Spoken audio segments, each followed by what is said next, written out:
citizens of Gotham, and welcome to the new Bat-Minute Adventures, the podcast where we celebrate Christmas with you. Ha! Not 1 minute at a time. Jesus Christ, that'd be an effort, wouldn't it?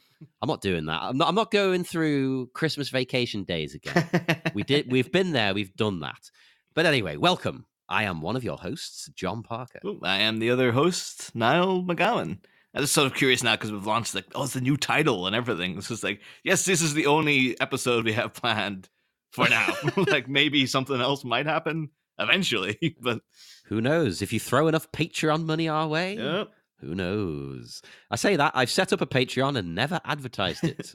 We got the Batman St. Patrick's Day specials coming up pretty soon. Oh yeah! Welcome, everybody. Welcome. It's Christmas. It's Christmas. Is this going out Christmas Day then? Is that the plan now? Yes. Okay. Yeah, it's a present for all of the listeners. Christmas Day. So you wake up, you open your presents, and what's the greatest present of all? This. I'm sure it's not, but thank you for joining us. Thank you for tuning in, if that's what you say for podcasts.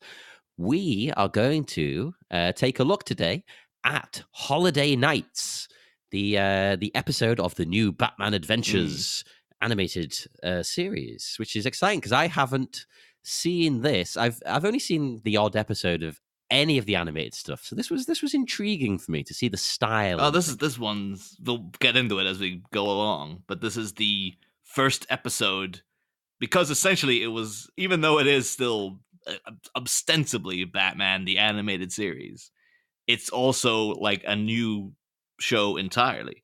That's why everything's redesigned and stuff. Like they swapped over from Fox to the Kids WB, as I believe it's called. We don't have those stations over here, so it's like, well, I guess they swapped stations. But yeah, there's a whole lot of pretty much everything was redesigned in it. They kept all the cast, I believe, well, most of the cast, and then retooled the visuals of it. And for the most part, for the worse, I would say. There's a lot of new designs here that I don't like, and there's a couple that are improvements, but we'll get to them in due time, I think. But yeah, this was the first, the Holiday Nights, the Christmas special, the 3 vignettes. We could have, we had a couple of different, if we're going to cover a Batman thing for, Christmas, you have the couple of different things you could have done. And you obviously have the early days, Christmas with the Joker, but people haven't been paying attention. We've talked about the Joker on the show already. We mentioned him a few times last year. And he pops up in this as well. but that episode is very, that's so early days that it's kind of looking at it. It's like, you can see the promise, but it's not a great episode because it's just just kind of stumbling blocks getting towards what the show was going to become. This is now when they've kind of found their niche and everything's been established, and you're in the gold tier level of the show, really. I was excited to do this one just because it's if people listening don't know, it's 3, I suppose technically 4, there's that little bit at the end, different stories. So I thought it was going to be good for me, having not really seen much of this, to get a view at lots of the different characters, how they're presented in this context and things like that. Whereas if we just did the other one, it's only the one story. Yeah. It's not as all-encompassing, and it's not as stupid. I want it to be stupid. It's Christmas. I was I've not really watched the show, and I watched this episode, and I hated it. Oh my God, people go on about this animated series. It's terrible. No, I did enjoy this. It wasn't my favorite thing in the world. I get the impression that the actual episodes would be better, but this was fun. and that's what I wanted. I wanted it to be kind of lighthearted. Oh yeah, it's nowhere near the best episode of the show or anything. It's it is again. It's more a bit of fluff for Christmas, basically. Even though I think it originally aired in September of 97, but. Oh my God, what the hell? Were they trying to get this thing cancelled or what? I think this was the first one produced, and it was the first one of the season that aired. So even when you look this up now, you get it on, I'm assuming it'll be in the DC streaming service over in America. Over here, we don't have that, so I got it through Amazon Prime, and it's put up there as the first episode of this new season. But you think they would have left up for a December release, because they throw in things like Robin shows up in this, but it's the Tim Drake Robin, but he's not been introduced in the show before. So if you saw this and you had no idea what was going on, you'd be like, "Does Dick Grayson de-aged? Like, why does he look like he's about 12 now when he was supposed to be like a university student in the other show?" That's stupid. They must have changed the order of the episodes, right? The Apparently network this was the first up. one in production, the first one to air. So I don't know, maybe they were told, they were like, "Oh, you're going to have until December," and then they were like, "Nope, you're getting moved up. Get it out." Well, this intro sequence as well. I take it this is the intro to every episode of this. That's what it seemed like. Oh, see, the version I've watched in Amazon Prime has the old animated series, like the proper like Batman fighting the guys on the rooftop. Yeah, that's what this has. So does this series use that intro? Because I've seen that intro on the few episodes I have watched. I've seen I've seen episodes where they have ones where it's like a kind of montage of different stuff, and it's a more watered down, not as impressive version of the Mask of the Phantasm theme. It's like, that's not that good. And I guess maybe they got the note, because like you do, like I think at some points then they're like, I just throw on the old intro, but then the old intro has all the old designs in it. So let's say all the old designs only really has Batman, but yeah, but it looks amazing. Like that was the first thing I thought when I was watching this. I was like, the artwork here is fantastic, and it really reminded me of Burton. Well, 89 Batman specifically, not so much Returns, but last season we were doing 89. I thought this looks kind of like that. It's got that gangster vibe. Oh yeah. As you actually can get on YouTube, or you could years ago, like I think a version of this opening was used to like pitch the show. They went and animated like just like a little minute long short of like, oh, there's a bunch of robbers getting away, and what do you know, Batman shows up. And it wasn't anywhere near as smooth as this, but you can see, I think that was them going like, well, this is what the show is going to look like, and then the network were like, that looks amazing, just go and do that. So it does, doesn't it? It's fantastic. The shadows I'm especially keen on. Like I mean, obviously Batman goes through the shadows, but you just don't expect to see that so much in a cartoon. Yeah. Because you think, oh, that's going to be a bit weird for kids. Kids like bright colors and things. They don't care. They're like, no, this is Batman. Batman's in the shadows, literally. They have that weird thing though. It's very persistent throughout the new Batman adventures, where the night sky is always dark red, which is like a real choice. It's like, is this Gotham surrounded by some kind of smog that's constantly making the night sky red or something? It's just ominousness. Yeah, creeping in. But then of course you get from that you go into the show proper. Unfortunately, it doesn't have. I think actually I'm not entirely certain. This one doesn't have the usual opening title card. Like you'd usually get like a very nicely done little painted sort of image that would sort of be thematically summing up the episode. And I remember actually one of the best of them actually is Christmas with the Joker. It's a very creepy little shot of him sort of turn his head around, and you just see through the shadows like the smile and the eyes staring at you and stuff. But this one's just like just straight into like, oh no, we ain't got time. We ain't got time for that. Yeah, it's just got a very boring font saying holiday night. It's like, okay, fine. Oh, it's written by Paul Dini, who I'm sure you know a lot about, don't you, Niall? Being a huge fan. I know of him. I got several notes on different things about Paul Dini throughout this episode, actually. Did he write... I take it he wrote the whole episode, like each of the stories, because it doesn't bring up credits at any other point. It doesn't mention like the separate vignettes, like they don't have separate credits, so I'm guessing he wrote the whole thing. But it's actually all adapted from the Batman Adventures Holiday Special comic, which was a spin-off comic from the animated series. So you get these stories in a comic book, but done in the old animation style. So like the Joker looks like the old Joker and stuff like that. But that was like co-written by a bunch of different people. Bruce Timm, the other kind of head honcho behind the show, he was in there. And like, yeah, so I guess maybe because they wrote all that, then they had the basis, and then Paul Dini kind of went like, I'll just take those stories and rewrite them. But ostensibly, it's been co-written by at least him and Bruce Timm, only he's just done a polish to sort of presented for animation purposes, maybe. But that's the only one that comes up at the start. It's like, well, but apparently they were comfortable enough to give him sole writing credits if there was anyone else coming along. But that's the only thing, though, is that because the first segment is, the Harley and the Ivy. This is the Harley Quinn Poison Ivy little romp that they have, and it's the fact that it's directed by a guy and it's written by Paul Dini, and there's sort of instant little things that, like, my main note for this segment is that, like, it's fun, but it's a bit lurid. Yes, I agree.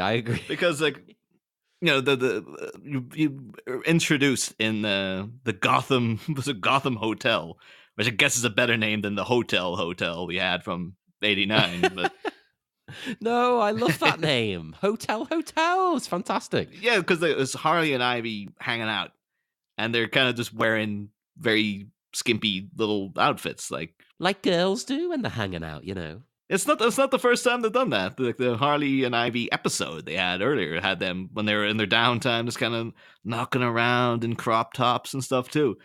The thing is, I could almost accept it if, like, oh, Harley's just kind of in her underwear, basically. But then Ivy's kind of wearing, it's like a jumper, but it's like a crop top jumper. So it's like there's and like yoga pants or leggings. Yeah. There's a proper, like, her neck is covered, but her stomach is not. And it's like, well, there's no practical reason for that beyond it just looks sexy, basically. Yeah. I don't like the few. Again, obviously, I've not seen all cartoons and stuff, but I don't like these two together. Really? Is that controversial? Oh, I believe it would be. Yeah, these are like, they randomly teamed them up for one episode, and it was so successful that this kind of thing came from it. They're like, oh, if Harley is out by herself, if she's not with the Joker, then she's with Poison Ivy. That seems to be the. I don't get it. I don't see the connection between the two. Is it meant to be like an odd couple kind of thing? Oh, yeah. Because they don't go together personality-wise in any way. I think that's it, yeah. Because Ivy is very sort of self-righteous and noble, and, like, her pursuits are all very sort of, because she's all into ecology and whatnot, and she sort of has this very independent, righteous manner about her. And Harley's just like complete opposite, this very ditzy, silly kind of, I'm going to say non-righteous. Basically, like, her crimes are all just like, she's just having a good time. And so, yeah, they do have a kind of yin-yang sort of thing going on, where one of them is the straight person, the other one's the kind of the buffoon, basically. Okay, that makes me slightly better with it then. It's kind of like Pinky and the Brain a bit, almost, but it's just with these two women, rather. And there's always a thing as well where, like, because Ivy's personality would be so much that I think she's quite integral, usually, in sort of getting Harley over the Joker, because she's, has the sense to go, like, why would you like this guy? She's always sort of saying to her, like, this guy's clearly an abusive asshole. Why do you want to be in this relationship with him? Because Ivy doesn't like the Joker, and she doesn't see why this woman would and stuff. Well, that's the thing, actually. I saw that online recently, which I thought was fantastic. So someone said the Joker is not Harley's love interest. He is her abuser. And it was meant to be like directing this towards these women who, look up to their romance. Oh, it's lovely, isn't it? No, it's not lovely. It's horrible. No, that's the thing too. This show is never portrayed it in any way other than it's a horrifically abusive relationship. Like, even in the moments of tenderness, it's usually surrounded by moments of insane hysteria and like the two of them about to kill each other. And then they might throw in, it was almost like a punchline of like, oh, no, they're a happy couple now. Which I think you're supposed to be going like, well, that's crazy. Why would they be a happy couple? Exactly. It's crazy. Yeah. They're crazy. Because if you don't like this, John, because, they've got this Harley Quinn animated series coming up next year, which is seems to Yeah. be they had that little teaser out. It was just Harley and Ivy sharing a cell in Arkham. I think we call her from Eight Simple Rules and The Big Bang Theory. Kaylee Cuoco or Oh Cuoco yeah, yeah. I know you mean. Cuoco. Uh, Oh my god! I What think the hell is happening? You've had too much Christmas booze. I think she's doing Harley. I think Lake Bell is doing Ivy. And then the weird thing is though, because they've gone out of their way, they're like, oh no, it's a whole new Harley. Like we're not getting in. Arlene Sorkin obviously retired. The part this is who's doing her in this episode. And of course nowadays it'd be like Tara Strong, and I think obviously live action you got Margot Robbie and stuff. But they went to all that effort. But then they got Deirdre Bader back as Batman from Batman the Brave and the Bold. So it's like, well, why have you rehired him? Because that's just going to make people like, oh, it's like Batman Brave and the Bold. But now we've got a different voiced Harley and stuff. Yeah, that's weird. That's very odd. Why not just start completely fresh if that's what you do? Yeah. Plus, I think they're trying to go for like that Deadpool vibe though, because they throw in that little teaser, her saying like, "Oh, you're gonna be in yourselves," and it's to kind of indicate like that's right, it ain't no kids show. They say and Ooh, but it's like they swear. the thing is like, why is it an adult show? Like, there's nothing about like the old, if you want to do something about the Joker, I could understand it being adult so you can show him properly killing people. But Harley is a much more lighthearted kind of character, so I don't know why they feel like, unless they're literally trying to turn it into Deadpool, where it's going to be like insane violence thrown in with the laughs and stuff. That's probably what they're doing. Let's be honest. Yeah, almost definitely. Almost definitely.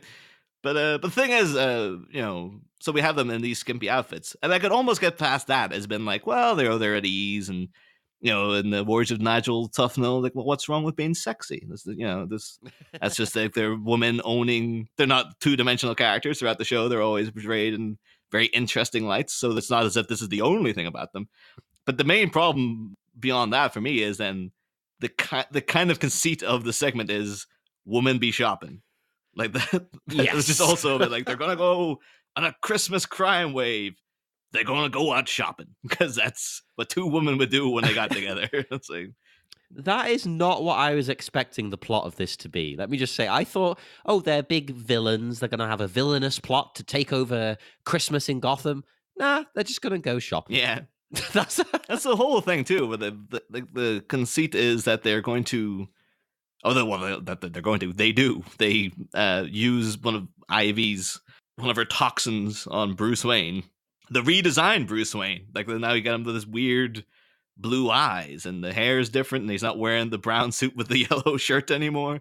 The classic Bruce Wayne look has been replaced with some other. Even now, like 20 years later, every time I see him, I'm like, that doesn't look right. That does not settle as the way Bruce Wayne is supposed to look in these things to me. But I'll tell you who he looks like. Well, I like the suit, let me say that, but he looks like Superman to me. Like, if you showed me that and said, that's Superman, I'd be like, okay. Yeah. I wouldn't question that. Yeah, but the thing is, though, like, even the other design, if you told someone that was Superman, they'd probably be like, yeah. Like, I can imagine that, too. I think it is just, like, they're both barrel-chested white guys with kind of black hair. With square jaws. Yeah. He is considerably more buff and ripped than our Batman. Oh, yeah. Which I'm not as happy with. It's too much for my liking. I get why they do it for a cartoon, though. I understand. And our Batman is the controversial choice by not being big and strong and stuff. So, yeah, I get it. I'd prefer it if he did look like Michael Keaton, of course. But I'm not sure it would sell as well on a cartoon. Yeah. I think that was one of the things they were kind of drawing the lines in the sand of, they're working off Batman Returns when they were making the original show. So that's why the Penguin in the old show looks a bit more like the Penguin that we're talking about on the main program. But then by the time they got around to this redesign, the Penguin shows up in this later, like in later episodes, does not look like Danny DeVito at all. Just looks like a guy with a big nose. But I think they might have put their foot down with like, no, we're not doing this Michael Keaton looking. Like Batman's supposed to be this athletic guy, so like they made him this barrel-chested buff kind of fella, which is always sort of gonna have that little extra level of Bruce Wayne's supposed to be like a layup, like to the public eye, he's like a layabout playboy. But now it looks as if like he could bend a tree in two. Like it's so people Well, not start piecing together. Like, wait a minute, he's kind of looks a bit like he's about as big as Batman, isn't he? You think somebody would be like, wait a minute, he looks a bit like there's not many people who are that buff. I completely agree. That's my view on it. But I'll play devil's advocate, right? You could say that maybe Bruce, he's a billionaire playboy. So he's sitting around the house. After a little while, you probably would be like, I need to start like working out. Like you'd have a trainer and a gym and stuff, wouldn't you? If you had unlimited funds and completely free time. So I think if you were that rich and stuff, you probably would just work out for an hour of your day, 2 hours maybe. No, it doesn't look like it's an hour a day. That looks like that's a lifetime Uh, of. yeah, but you say that, but it's all intensity, not necessarily quantity. Like a lot of wrestlers will only work out like an hour a day because it's so intense, though. Yeah. The stuff they're doing, like the reps are insane, the weights are insane. That hour is like anyone else working out for like a month. I do remember seeing one time ages ago too. Someone asking Katy Perry of all people, like, how does she keep so trim? And she was just like, it's a lot of sex. This is like just like having sex is a great workout. It's a great full body workout. So it's like apparently it is. So Bruce Wayne could be like, hey, it's a different person. That it could be multiple people a night. For all people know, it's like, yeah, Bruce Wayne's getting around. That's how he's keeping in shape. That would be a great storyline. Actually, speaking of that, though, 'cause this was one, again, partially because of the redesign, and also just because of the way it's set up, because it cuts to Bruce. He's not at Wayne Manor. He's at some other party, apparently, because we see him leaving later. So it's like, that's strange. Yeah, that confused me. I'll be honest. I thought this was Wayne Manor. But he's talking to this woman, and for a second, I was like, is this Ivy in disguise?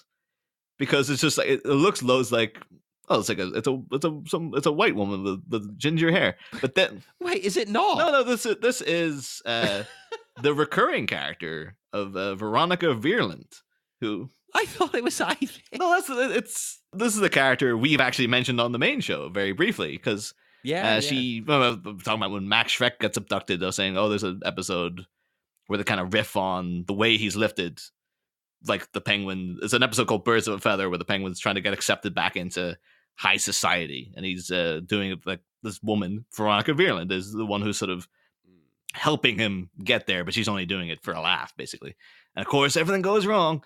But you think one thing that would have been a one and done character, but no, is that she pops up in several episodes actually. I think the last time you saw her before this was actually an episode where she was kind of teamed up with Harley Quinn in a weird way.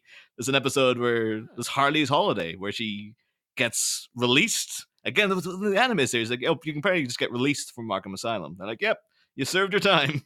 You look like... on a continuous, like, loop. Yeah. No matter how many times you're locked up, you're fine. It seems like there's one as well, another one with Veronica Virland where the Mad Hatter's there, and he mentions like, "Oh, once I was released from Arkham, like you were released from Arkham." But that's crazy to me.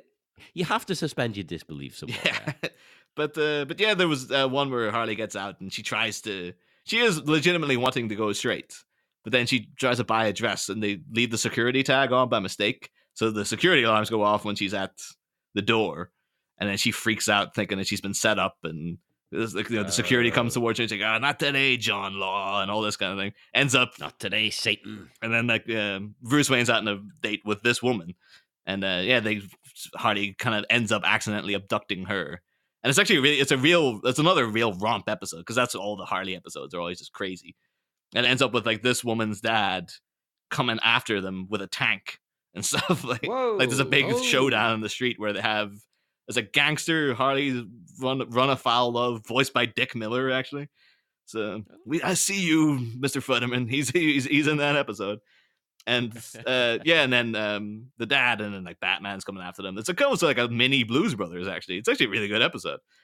But That sounds great. yeah, but that's in there somewhere. That's the last episode Veronica featured in. But I think we kind of concentrated on it a little bit because she's voiced by Mary Lou Henner, who was, of course, in Johnny Dangerously with Michael Keaton and Danny DeVito, and of course, she's most famously known for playing Elaine in Taxi, which is, of course, where Danny DeVito sort of rose up from. So she had all connections and stuff. But yeah, she's still playing the part. But again, it is confusing when you're watching. It's like, oh yeah, the cut from Ivy saying like, "Oh, I've got a plan," and then Bruce Wayne talking to this woman who looks insanely like Poison Ivy. Yeah, and then uses essentially like Ivy's own plans for most of the plots I've seen of Ivy involve her using some kind of let's say potion. Yeah. To like woo men and things into doing her bidding, and that's exactly what happens here. But then yeah, it's just it's not Ivy. Bruce is backing out of a room, and then Ivy in the shadows. Or it could be Ivy. It could be Harley. You can see Harley putting on the same lipstick later. But yeah, she randomly smooches Bruce. So then when he leaves, they just have to shout like, "Hey, Bruce, come over here!" And then he does. And of course, then he has to do their bidding. He has to do whatever they say. Yeah, I feel like it was one of those ones, like, as a lighthearted little romp. It's like, this is actually a pretty. If you were Bruce Wayne, this is a pretty bad situation to be in, to be like randomly controlled by these two psychos, basically. Well, exactly why I thought the plot would go on to be something really dangerous. Yeah, like why again? Right, we're jumping ahead, but they basically force Bruce to treat them to a shopping spree. Yeah. Not what I was expecting. Why? This is a big question, this one. Why do they do this, right? Why don't they just kill Bruce, finally? Like, they want to kill him. I think, though, they don't so much want to kill him as that they were going to kill him once they were done with him. But they're not, going out of their way to kill Bruce. They're just doing this. The thing is, but this leads to other questions. They're doing this because he's rich, so he can buy them this stuff. But then they're criminals. Why don't they just go nick it anyway? Yeah, just go and steal the stuff. Ivy was seen in the past and freaking make trees grow up from the ground out of nowhere. Just bust into the shop to take whatever you want. Exactly. Kill Bruce and then go and do that.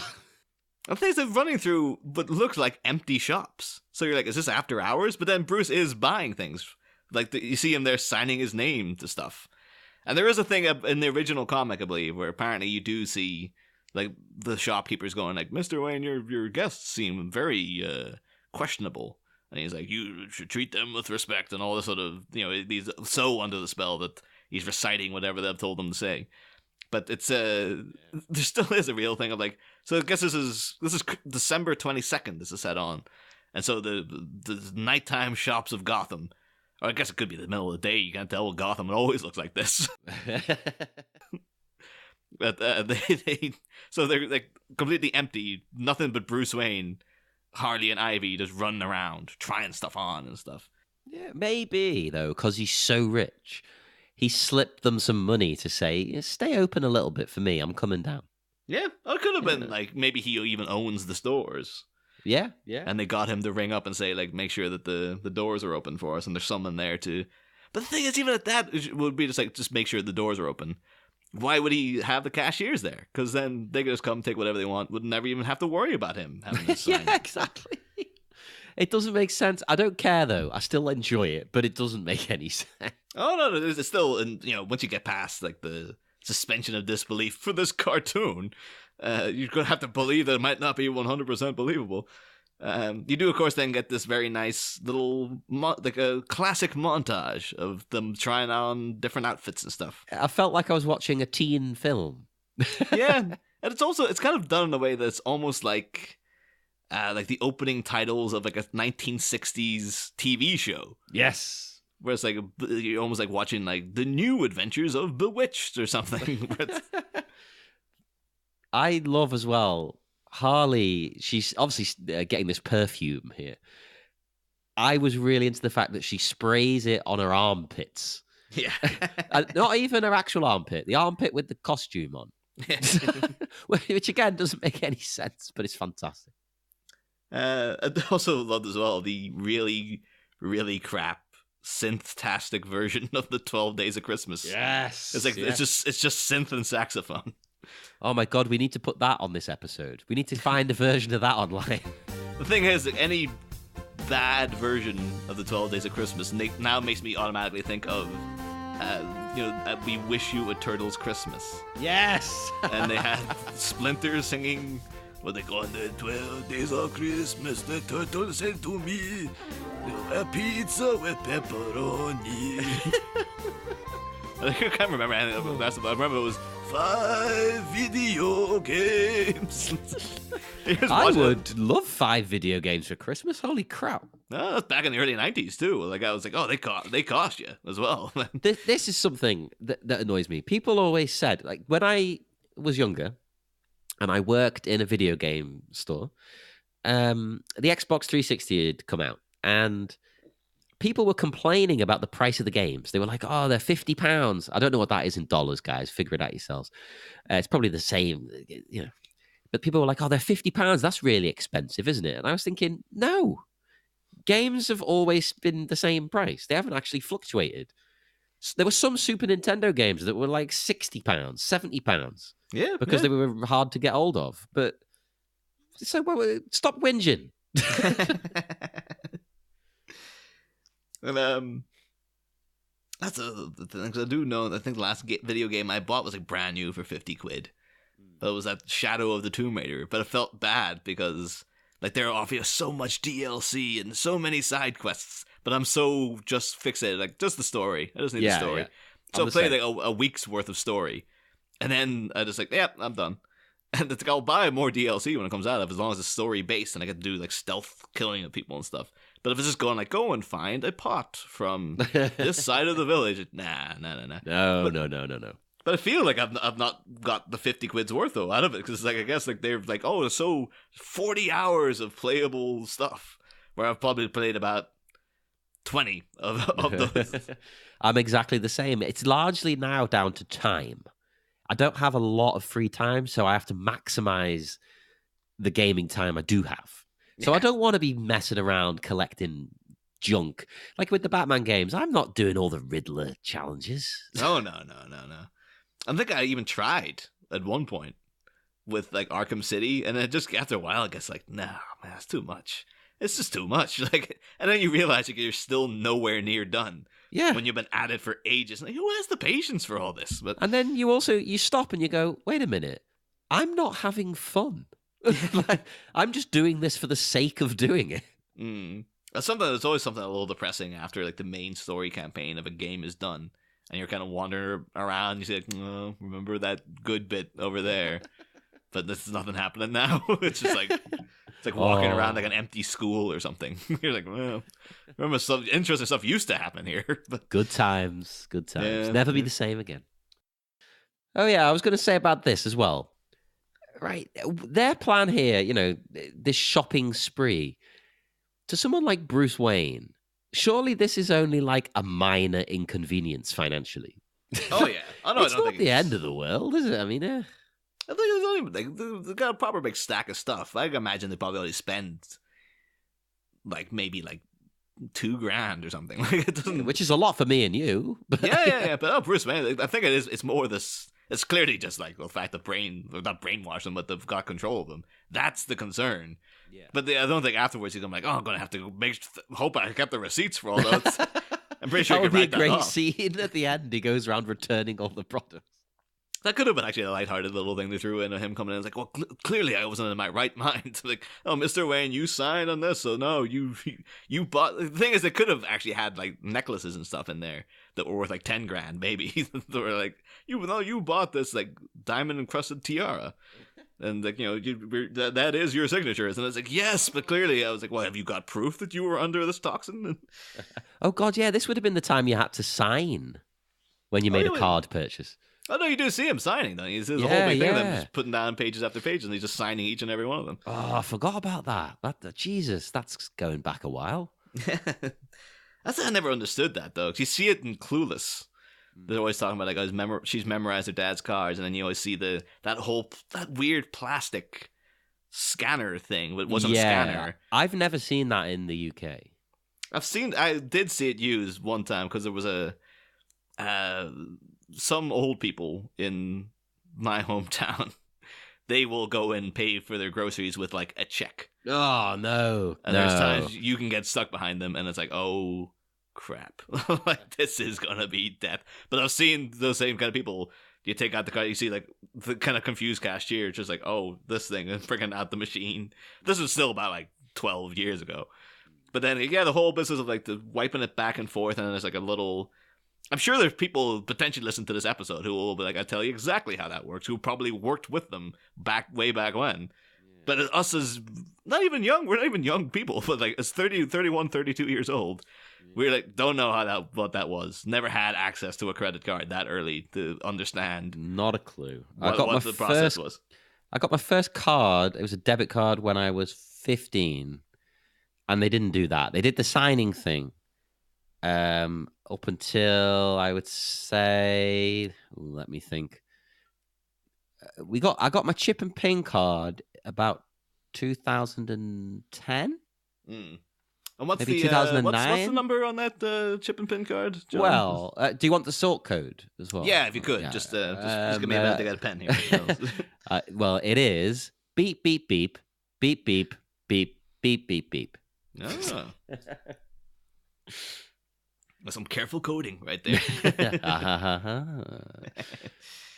You'll find my fortune if I give you the actual numbers. That's really why we're doing the show. You're after my fortune. This little elaborate long con of us, like, yeah, look, this would be like Joker level genius. It's like, yes, I knew this was going to lead exactly to that. It was going to lead exactly to this day. But this is the very night where this was finally all going to come together on Christmas Day of all days. No. But that's the thing. So, of course, as we said, women be shopping. So Harley and Ivy are out there shopping to their heart's content. I do like at one point too, like because most we've noted in both the movies and this show, like it's always kind of quite timeless. You can never tell what era it's supposed to be really set in. Yeah. But there's a bit where they both look at each other. They both try on these big hats. That are, even for animated forms, like those are intensely 1990s looking hats. I thought the same thing. Those are real, like 4 non-blondes looking kind of things that got going on there. And I do know that shot of them because they both try on ones that look near enough exactly the same. And they kind of, point at each other and do like great minds kind of look on their faces. Apparently, I know Paul Dini has the animation cell for that. Framed in his house, apparently. Oh, that's a random one to choose out of all the episodes that he could possibly have picked the cell from. Yeah. Well, I guess maybe he's just happy with this one. This might have been a favorite of his, but yeah. But I know he's a big Christmas guy as well because he also invented a character called Jingle Bell, but Bell is in like Bell of the Ball. Like I thought you were going to say he invented Christmas. No, Paul Dini invented we have him to thank for Batman, the animated series, that Ewok show, and Christmas. He went through that, a Christmas Carol, obviously, that's a co-creation of Paul Dini. So. Yes, that movie you see on Netflix and whatnot, is it The Man Who Invented Christmas? It's not about Charles Dickens, it is about Paul Dini. Yeah. But he's again the other thing with Jingle Bell because she's like the sassy teenage daughter of Santa, and it's like it's all fun and games and stuff. But even then, like the sketches of her, they're very sexy. And it's like, oh, this is like a teenage girl, but it's like, yeah, she's always got like legs up to 11, and every other angle of her is a little bit of a butt shot. And it's like he's not doing all. The drawing of that is actually a thing in the comic books of that. There's actually like female cartoonists working on it and stuff. But there still is a bit like, they don't have to be. It's supposed to be like a kid's cartoon, dude. Yeah. Like you don't have to shouldn't have to be super sexy all the time. I think it was just a product of the times. Sadly, that was the only way they knew to present women in cartoons and comics. Really, well, comics extending into cartoons of comics. Well, I mean, even though today he's still getting friggin' like versions of Catwoman showing up with just like the cat suits zipped down to like her friggin' stomach and stuff. And yeah, Harley Quinn's like nowadays scarcely ever presented not in some form of miniskirt and crop top. Like, it's just every time you see her, the boobs seem to get bigger and bigger on her every time she shows up. Yeah, it's a bit. I was going to say it's a bit weird and uncomfortable, but at the same time, a lot of women seem to really like Harley. So maybe we're wrong. I don't know. I know. At the same time, it's like, oh, it's just embracing the sexuality of it and stuff. And it's nothing. Again, as long as you're presenting a 3-dimensional good character, then you could just kind of take that in stride. And then other people will counter and say, like, well, friggin', you'll see Batman showing up, and he's a big, muscular friggin' guy, and sometimes you see him in vests and stuff, looking pretty buff. Is that not, like, moving things over to the female gaze and stuff? A little bit, I would say. But I think there's a difference where the man has the power. And a woman's just, she looks good. Like, there's no power behind it necessarily. So when they do, like with our Catwoman in Batman Returns that we're covering at the moment, she does have power to her. And I think that it works in that context. It's never kind of exploitative, is it? She's exploiting. I do actually, I don't think the episodes will have aired yet, but when I was on with the DC cinematic guys for Suicide Squad this year, like, one of the scenes I'm covering is the bit where Harley is getting dressed, and there's a kind of the camera goes up her legs, and you see see her putting on the top and stuff. And I was like, yeah, that's a bit shameless. But then they were like, well, at the same time though, because they've been covering all these movies minute by minute, they were like, oh, you got that, and it's like, oh, it's that bit with Amy Adams in the bath and stuff. But they're like, yeah, you get that in those movies, but you also get a lot of sexy naked men in those ones. I was like, oh, yeah, Batman versus Superman. There's a shot of Ben Affleck just standing in the shower, and you get to see badass and everything. Yeah, I was like, so now that they're like, to be fair to them, for all the failings of the current DC movies, they are treating male and female sexuality equally, because they're at least presenting both bodies on an equal, like, well, look at this, and this is a hot, sexy guy, and this is a hot, sexy lady, and stuff. Well, we seem to have gone with presenting men back to the 80s almost, with the current crop of action and comic book movies and things. Yeah, it's lots of male physique on show. That's one of the someday though. Eventually, there's going to be the Mr. Mom reboot. But anyway, Bruce Wayne eventually he breaks out of this trance he's under, and then as they're approaching him to put it back on, I do actually love the delivery of it too. Like, Harley sort of puts on the lipstick and then goes into this, like, give me some sugar, baby. Like, her voice kind of changes. And it's just really good, because that's the classic portrayal of Harley Quinn as this very zany cartoon character. And you're getting a little, that's like something that Bugs Bunny or Daffy Duck would say. Like, yeah, that's the Harley I like. I've been vocal about it. I don't like Suicide Squad's Harley at all, the character or the actress. I want her to be like this. There's a big difference to me. They don't feel like the same character. But that's the thing. Like, so Bruce sort of, it's hard to tell how much of this how much in Batman mode he is already, because, like, he falls off into this elevator shaft, but he gives out this very fake sounding sort of like, ah, and you don't know if that's just a poor take by Kevin Conroy, or whether this is like, no, he's already kind of faking that he's fallen, because he's Batman. He knows how to get out of this situation, so he's already got a thing in place where he's like, oh, he's gonna cling on there, he's gonna grab this, or he's got a grappling hook or whatever. Like, I think he's acting for their benefit, because now they're like, oh, whoops, we've killed him, he's dead. Oh well, we were going to do it anyway. And he's like, mwahaha, I am not dead, I am going to return, like Michael Keaton. And it's just like, within the space though, like, the hand comes up, so within like 10 seconds he's already got the Batman gloves on, apparently. So apparently he must have had it all on him, I guess. Yeah, where does he keep it? It could be just under the suit. He's just wearing the usual outfit. But then, yeah, where's the cape and stuff? Yeah, it doesn't make any sense. God damn it. So I guess they got them outside driving away, and he's already in hot pursuit. So unless he had, he could have, like, nowadays you would have seen in like the Arkham games or something. You would have like, oh no, we messenger Alfred, and then a plane will come back with a little missile, shoot the suit at him, and that's how that would work. Oh god, but that's crazy. But this is like, unless he's like friggin' Iron Man or something, where he's got like, oh, it's a little briefcase that has the entire Iron Man suit turns into this briefcase or something. Well, that's what I guess the thing. We don't see him with any kind of case at all. You just have to suspension of disbelief that somehow Bruce Wayne just had this Batman outfit to hand. Somehow. Oh, wait a minute. Hang on. Oh, no, you're right. He does have the glove on immediately. Never mind. I was going to say maybe he goes to the car and it's in the car, but he does have the glove on him immediately. The thing is, as well, like, because it's not his car either. Because they say, like, when he's leaving that party, he's like, oh, no, I've got my own car. And they're like, no, come with us.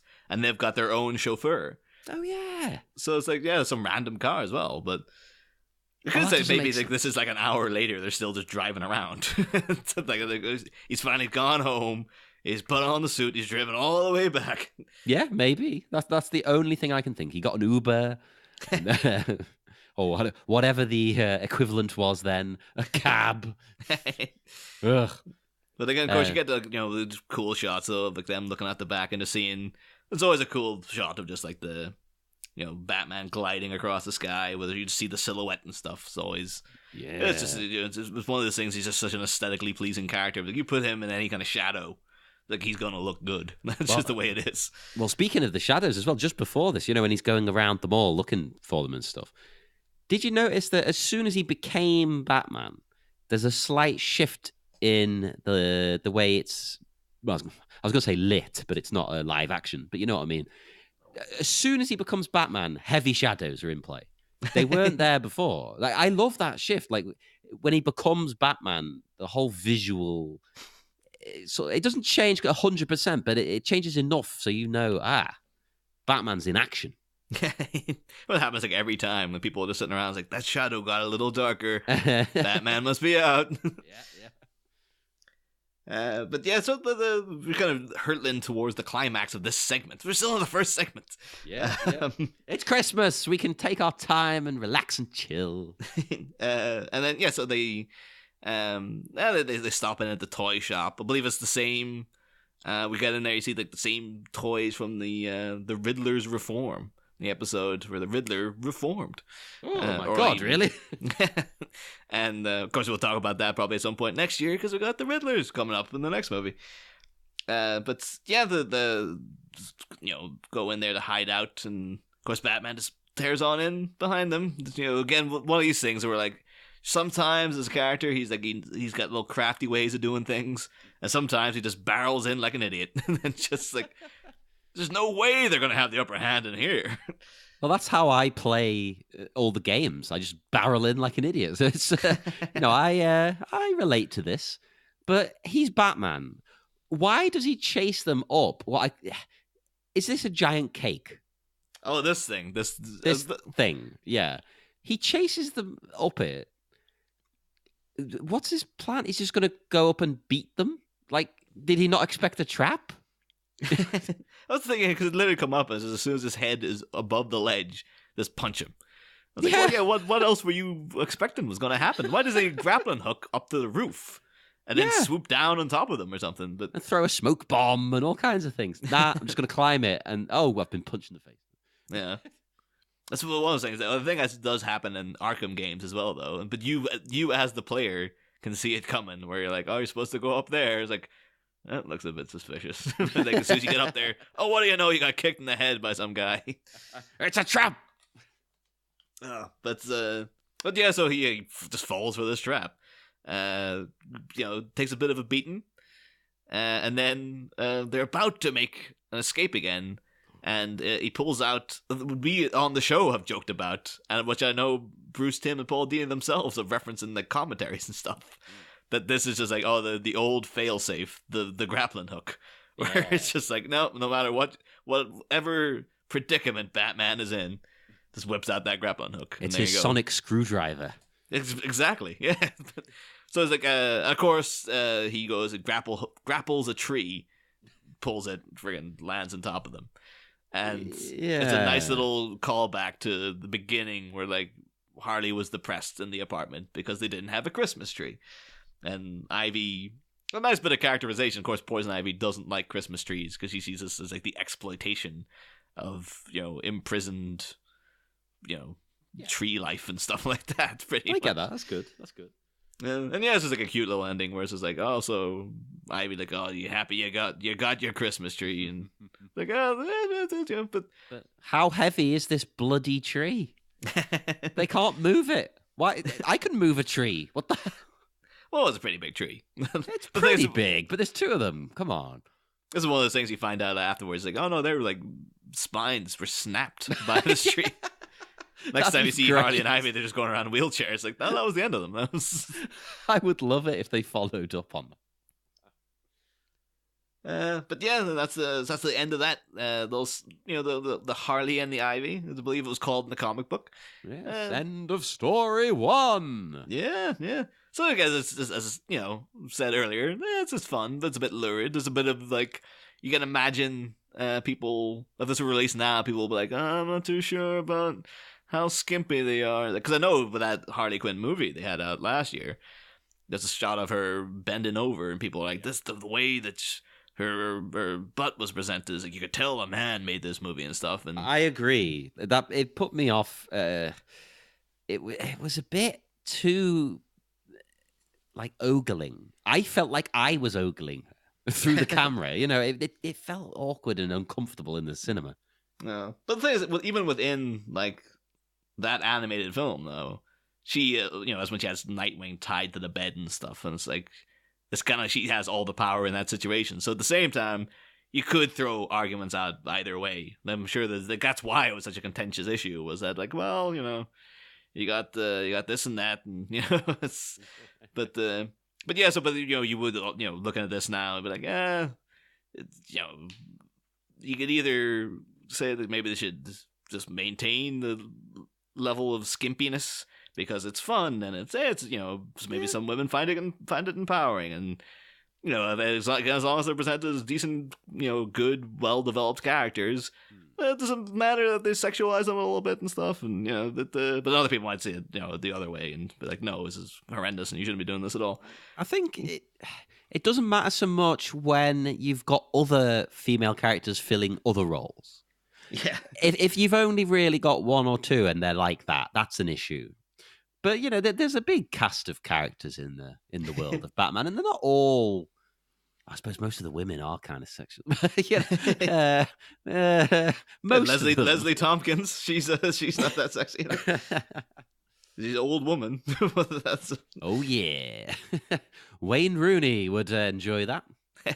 Was it going to a flashback though? And instantly Leslie Thompson is like, "Oh, it's all short shorts and stuff back in the day." Oh yeah. But the thing is that now you do get like a pretty, not sexualized, very empowered character coming next though, because you go to the next segment set on Christmas Eve. Ooh. It was just last night, folks. Apparently. Yeah. Nudge, have you nudge, all wink, wink. recovered from a hangover yet? That's the thing. Like, I know I've been viewing your amassing of Christmas booze. Yes. To me, like, Christmas is like the only major day for drinking is Boxing Day when you meet up with like friends and stuff. But like, I never get drunk on Christmas Day. This has never been a situation. Oh my god! Seriously? Oh my god! Yeah, I start drinking on Christmas Day today at about 10:30 in the morning. And I finish at about 3 a.m. And I don't stop once. It's just drink. But because it's spread out throughout the whole day and there's food involved, I don't feel that drunk. You know what I mean? Like, so I can I'll have like 15 drinks or something. And they're all like bourbon and rum, and I'll change. Each one will be a different drink. But the food soaks it up. You feel good. See, I'd love to be able to get drunk on Christmas Day, but it's just like usually going out to the family. Like, you might get a little bit of champagne or something, but then, because usually just me and my dad. Like, after that, we'll go up to visit my brother and his wife and the kids and stuff like that. Don't want to get hammered in front of them. Why? When I go down in the evening, it was me and my dad. And it's like, I'm not going to get blitzed. When he, like, particularly nowadays too, he's on medication, so he can't drink. So it's like, okay. can't even get blitzed together. So it's like, oh yeah, that sucks. You can't do it on your own. No, that's weird. But then it's like the Boxing Day nights. That's usually the one. And then of course because soon after you have New Year's Eve. But then because I'm self-employed, do my own taxes, the New Year's hangover is the worst because you're aware then that you've only got a month left to get in the tax return. It takes you about 10 seconds to fill out. But for some reason, because it's all, I have to send it into the government, and if something goes wrong, maybe that's the end of me. You just end up stressing about I've always been planning to do this tax tax return for the past 4 months, but because I know it's going to be like a tense situation of like, what if I filled out something wrong? I always push it until like the 2nd or 3rd of January, even though it's due in on the 31st. And they're not making it any better now because they send you constant reminders about it. It would stress me out. Like, I get the impression from TV that in America, everyone has to fill in a tax return. Yeah. Is that right? But which is like, for the listeners, most of our listeners are American. In the UK, you only do that if you're self-employed, basically. But like, Otherwise, is nowhere near as complex. Like, they seem to have a whole big thing about like tax deductions and all this. Like, I just keep it very, very, very simple. Whereas like, this is how much I've earned. I don't want any deductions, or I don't want any. No, of this. put in some expenses. Go on. No, I don't. I just want to keep it simple. It's like, you know, whatever, just to get this over and done with. Put the podcasting fees in as an expense. but yeah, so just keep it like, no, dead simple. But and just get it over with. And it's like, oh right, so that's that done. Then you have to do a thing in April, and then you're fine until the end of the year. It's like, oh. See, most again, to the listeners, if you have a job, working for someone else, like most people do, I guess, you don't have to do any of that. It just all automatically gets done for you. It just all comes out every month. That's it. You don't think about it. You don't care. Like, it's never a concern to you in any way. You look at your paycheck and you're like, what? What the hell? What's this tax? Yeah, and then the pension comes out of that as well. I remember when I used to get like pay slips and stuff way back, before I was self-employed. So I'm like, what the fuck? This is how badly I'm getting taxed? But yeah. But anyway, the second story. I said weirdly say though, this I never used to think so, but I think this has now become my favorite of the stories. Oh, it was my second favorite. Each one better than the last in this to me. Well, because I just thought like what I was really enamored by was the partnership of Harvey Bullock and Montoya. Harvey Bullock as Santa was like, I'm loving this. Like, this is I wanted a whole episode of that. That's it, for the fact that like, the other, you've got a segment of Poison Ivy and Harley Quinn, and a segment about the Joker. It's like, those should be the best of the best. But the fact, no, Harvey Bullock as Santa. There you go. That's me. That's all I need. I want a whole film of this. Undercover Santa, like Kindergarten Cop for Christmas. But even before we get to him, though, I wasn't too sure if this was supposed to intentionally be a joke. But you see Barbara Gordon out shopping for Christmas. Christmas Eve, no less, for her dad. Friggin' leaving it, like, this is like friggin' Jingle All the Way. Like, what the hell are you leaving it this late for? If you leave it that late, you should be ashamed of yourself. See, I've not got anything for my nephew yet, and like, wait, no, of course this is Christmas Day. Niall, come on, it's Christmas Day, and you haven't bought him anything. I'll run out and good. I remember last year, my brother on Christmas Eve at about 11 p.m. was like, I must run out and get some milk somewhere. I was like, what do you mean go out? And he was like, I'll find somewhere. Like, and he did. Why did he need it anyway? He just didn't pick up milk before. I was like, you're not gonna get milk now. I'm like, no, I'll find some. There'll be something up here. And like, somehow he did. He tracked down milk. It's like, who the hell was open at 11 p.m. on a Christmas night to give you milk? He has contacts. Why didn't you plan in advance to get the milk? It was crazy. If it was 11 p.m. and it was Christmas Eve, I'd just be like, screw it. I don't need the milk. It can wait. But she's buying this gift, and it's just a plain red tie. And she's like, oh, Dad's going to love this. Like, are you He's taking the piss? He's a boring piss? Man. Yeah, this is really like, my daughter got me a red tie, and that was the gift. I would be a bit like, so not a very Merry Christmas this year. Hey, it's red, like Santa, and it's red for the people. It's the people's tie. Hey, this is Soviet Jim Gordon and his socialist Jim Gordon. Maybe he is. He's just like, got her, like, I got you that first edition of Lenin's manifesto here. I think she would prefer Lenin's The State and Revolution. Would be a good choice. That's like constantly then going to Bruce Wayne, just like in the Batcave, like, I don't know if you've considered the fact that you are part of the bourgeoisie, Bruce. He is, really. I should really hate Batman, shouldn't I? He's just like, oh my god, KG Beast has gotten to Batgirl. Yes.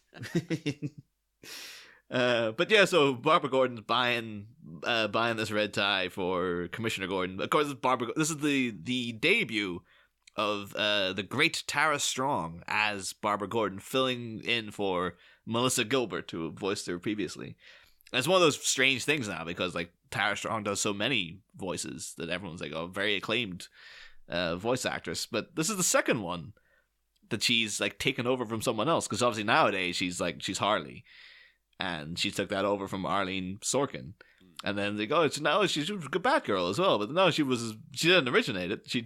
She was taken over from someone else. And I actually listened to an interview with her quite recently.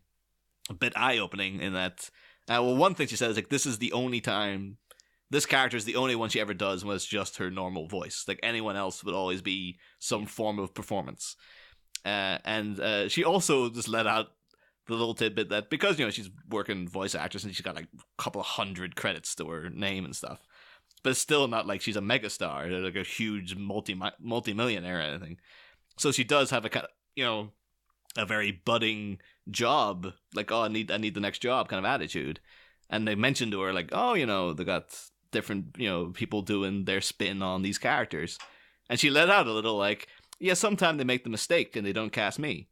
And it's like, and she does. I think she legitimately probably has a problem with Kaylee Cuoco, like her taking over from Harley, because she probably is like, well, I'm Harley.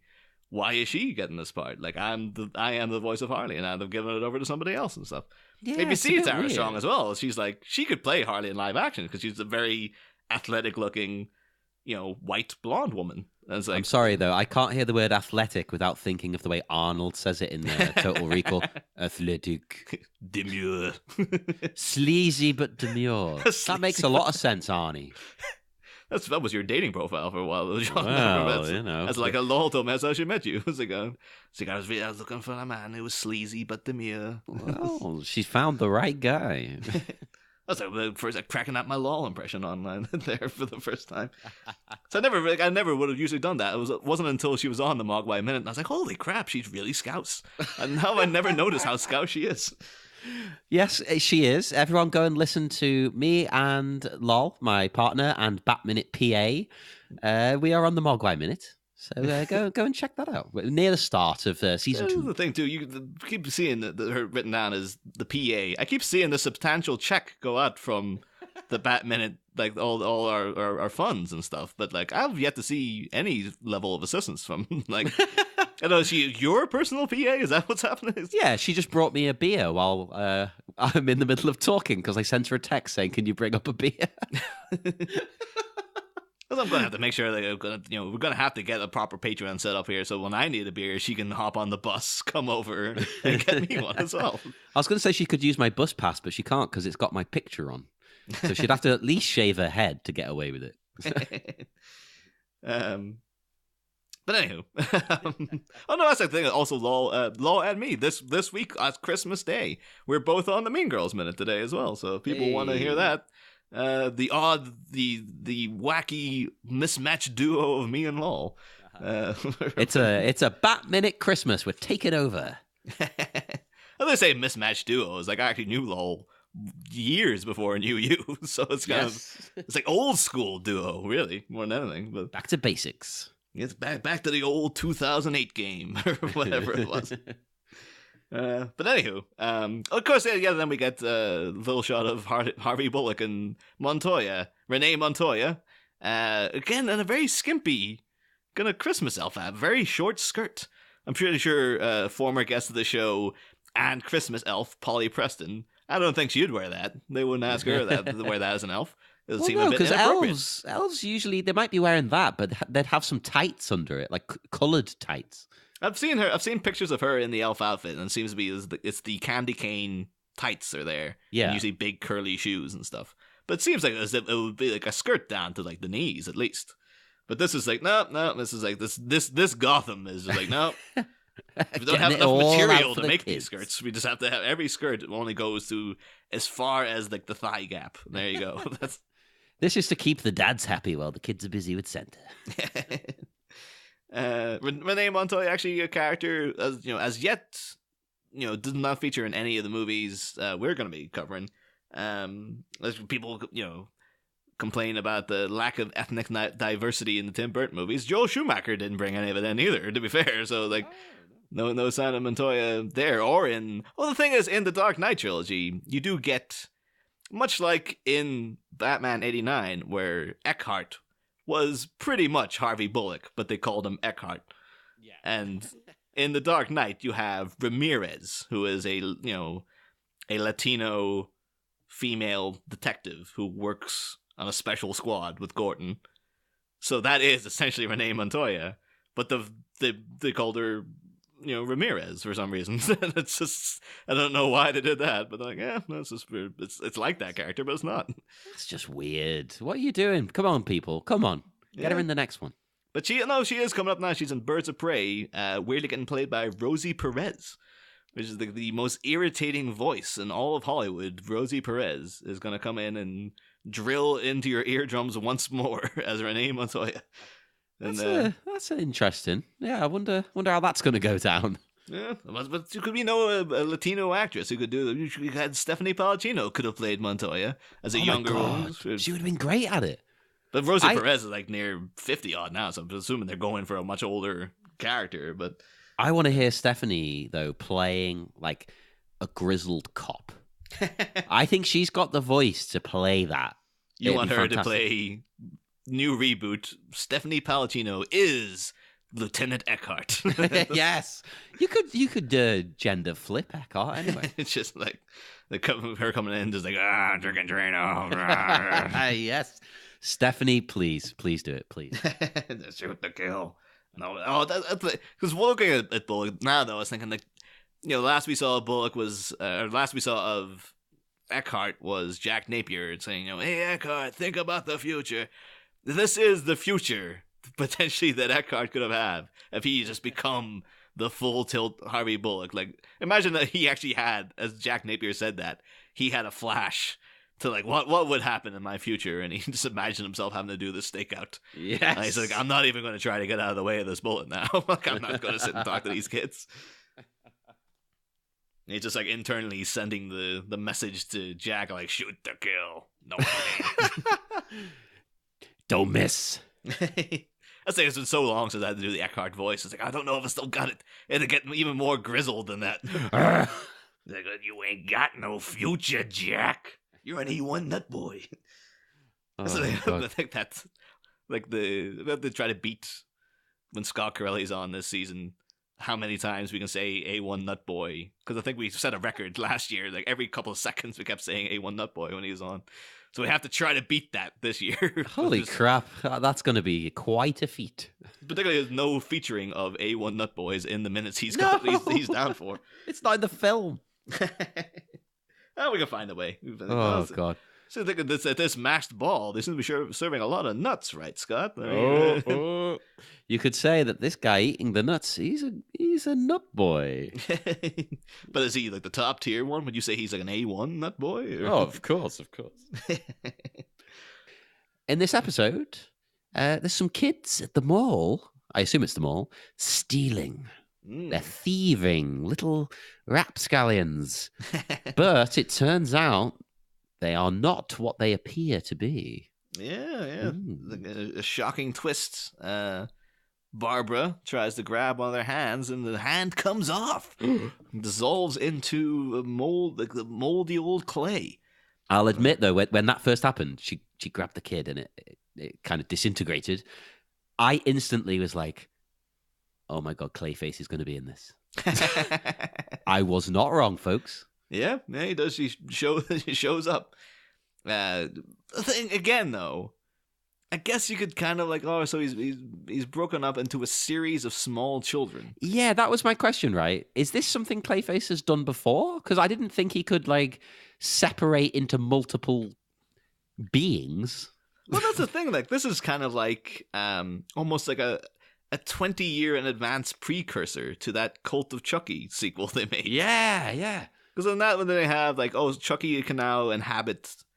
I think it's years since I've seen that. It was like he could inhabit multiple bodies, isn't it? Yeah, but they explain in the plot why he can now do that. Basically, he's just got a new spell. Yeah. Which is fine. It's a bit dumb, but like you've explained it. He's got a new voodoo spell. Okay, fine. Yeah, I think it's like, I really like that movie. Yeah. And it ends. That's the thing though, because they're doing this Child's Play reboot that has like Aubrey Plaza in it and stuff, and it's like, yeah, and they're trying to pitch this now. It's like, it's gonna be great, and it's like that last Chucky movie you made set up a premise that was amazing. Like you had a whole Chucky had a new body and stuff. I was like, it was going a really interesting direction. Plus, those you can make those films for nothing. So why are you rebooting this? But like, and I don't think that like. Was it Don Coscarelli? Is that the guy who does Child's Play? But I think so. Like I know Brad Dourif and all, like they have nothing to do with it. They're just like, no, this completely studio mandated remake that has nothing to do with the. I think they're doing like a TV show or something. A TV show, yeah. But apparently, I might have heard wrong. Apparently, the TV show is like Brad Dourif's Chucky. Whereas I thought the premise of the last one was basically, Fiona Dourif is now Chucky. There'll be spoilers for the end of that movie, but yeah, it leaves you on the note of like, yes, Chucky is now in Fiona Dourif's. Which would be great. She's amazing. The thing is, they probably have like you can have bits of like she's looking in the mirror and maybe you see like the you're still with me. That's good. Kind of like the Charles Lee Ray kind of. But I think though, if you're gonna do Child's Play, you need to have Chucky the doll in there because that's what people want. So you'll have to find some reason as to why he's back in the doll. I like your explanation because I want her to be the villain. Yeah, and I think she's got the look, she's got the voice. She was a really good actress. She shouldn't be in it just because it's his actual daughter. She actually fits the part. She would be good, actually. I don't think they would cast her, but she would be a good Poison Ivy, Fiona Dourif. You know, the big red hair and stuff. But I think I can imagine at the same time though, because she's a bit odd looking. That the Hollywood studios were like, she's not sexy enough. She needs to have like someone really, really, really sexy for Poison Ivy. Because that's half the point of the character. Is like, yeah, she's an incredibly alluring woman and stuff. But it could be in like a different way, couldn't it? Yeah, but this is like considering who we're talking about, John. This is big Hollywood stuff. This is the people who cast Margot Robbie as Harley Quinn. Yeah, I think Fiona Dourif is sexy. There you go. The thing is, I think if it was me casting Harley Quinn way back when, I'd been like, what about like Zoe Kazan? She's pretty, she's kind of quirky and stuff, and like, oh, she'd be a good fit. Like, no, we need someone sexier. We need someone who looks like a bombshell. I was like, so with Ivy, I imagine the same principles would apply. Where like, no, you need someone who's like top tier, kind of like. Absolutely everyone will drop to their knees. And the thing is, Fiona Dourif's a really good looking woman. I can imagine in the minds of Hollywood, probably not so much. They probably not. Yeah, probably think she's a bit too strange looking and stuff. But Eva Green would be a good Poison Ivy as well, actually. I can imagine her doing it, but I think they'll probably skew younger. Because they've got Margot Robbie, they'll probably try to get someone in the same age bracket. I think it'd be better if she was slightly older than Harley, because it could be kind of like a big sister vibe. Like, because Ivy's I don't say sensible one, she's still a villain, but the more sensible one who's more grounded and with the actual plan, the less chaotic. And she could like look up to that, but she could never achieve that, Harley. So that could work out really well. That's the thing though, by the time we get around to properly having to talk about Poison Ivy, they'll almost definitely have cast her in some way, shape, or form. That's exciting to think about, actually. If we find out, it'll be like, it's Zendaya is Poison Ivy. With this, though, I both love and hate Clayface, right? Overall, not just in this, it's in general, because he's so unrealistic that it's absurd. It's so stupid. Like, you can get away with some of the villains of Batman. Like the Joker, I can believe that. Clayface, no. But it's such a cool idea, and I also don't care. It's fun. It's exciting. So you can imagine nowadays you could do, because the effects are there, you could do Clayface in live action. You could do like a really cool, creepy story of a guy who literally can turn into anything and stuff. And it's basically like Batman's fighting the T-1000 in many regards. I don't know if they'll ever be like, if they'll ever make him the main villain of anything, though. I think he seems to be very sort of B-level. Kind of like, he's good for little things like this. Like, hey, Clayface showing up, we get to have a fight. There you go. Yeah. It's like, he's a boss in an Arkham game, but he's only like a minor boss. He's actually the final boss of the whole friggin' second game, but it's only kind of thrown in at the last second. It's like, by the way, you're fighting Clayface. Oh! So no, they did do great episodes featuring Clayface in the show, but like they're also very, very depressing. So I don't know if they'd do a whole big Hollywood blockbuster about like the tragedy of the creation of Clayface and stuff. I'd be there for that.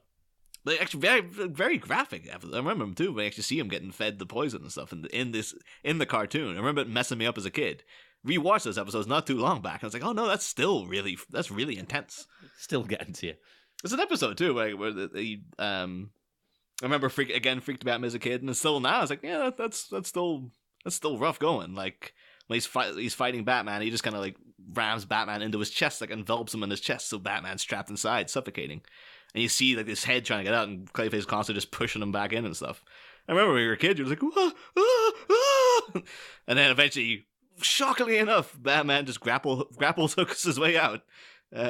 But for the context of the episode, it's like, oh, this is like very dark stuff you're throwing in here. Looks legitimately like he's gonna die and stuff. This sounds cool. I'm there. Yeah, but at this point as well, they have the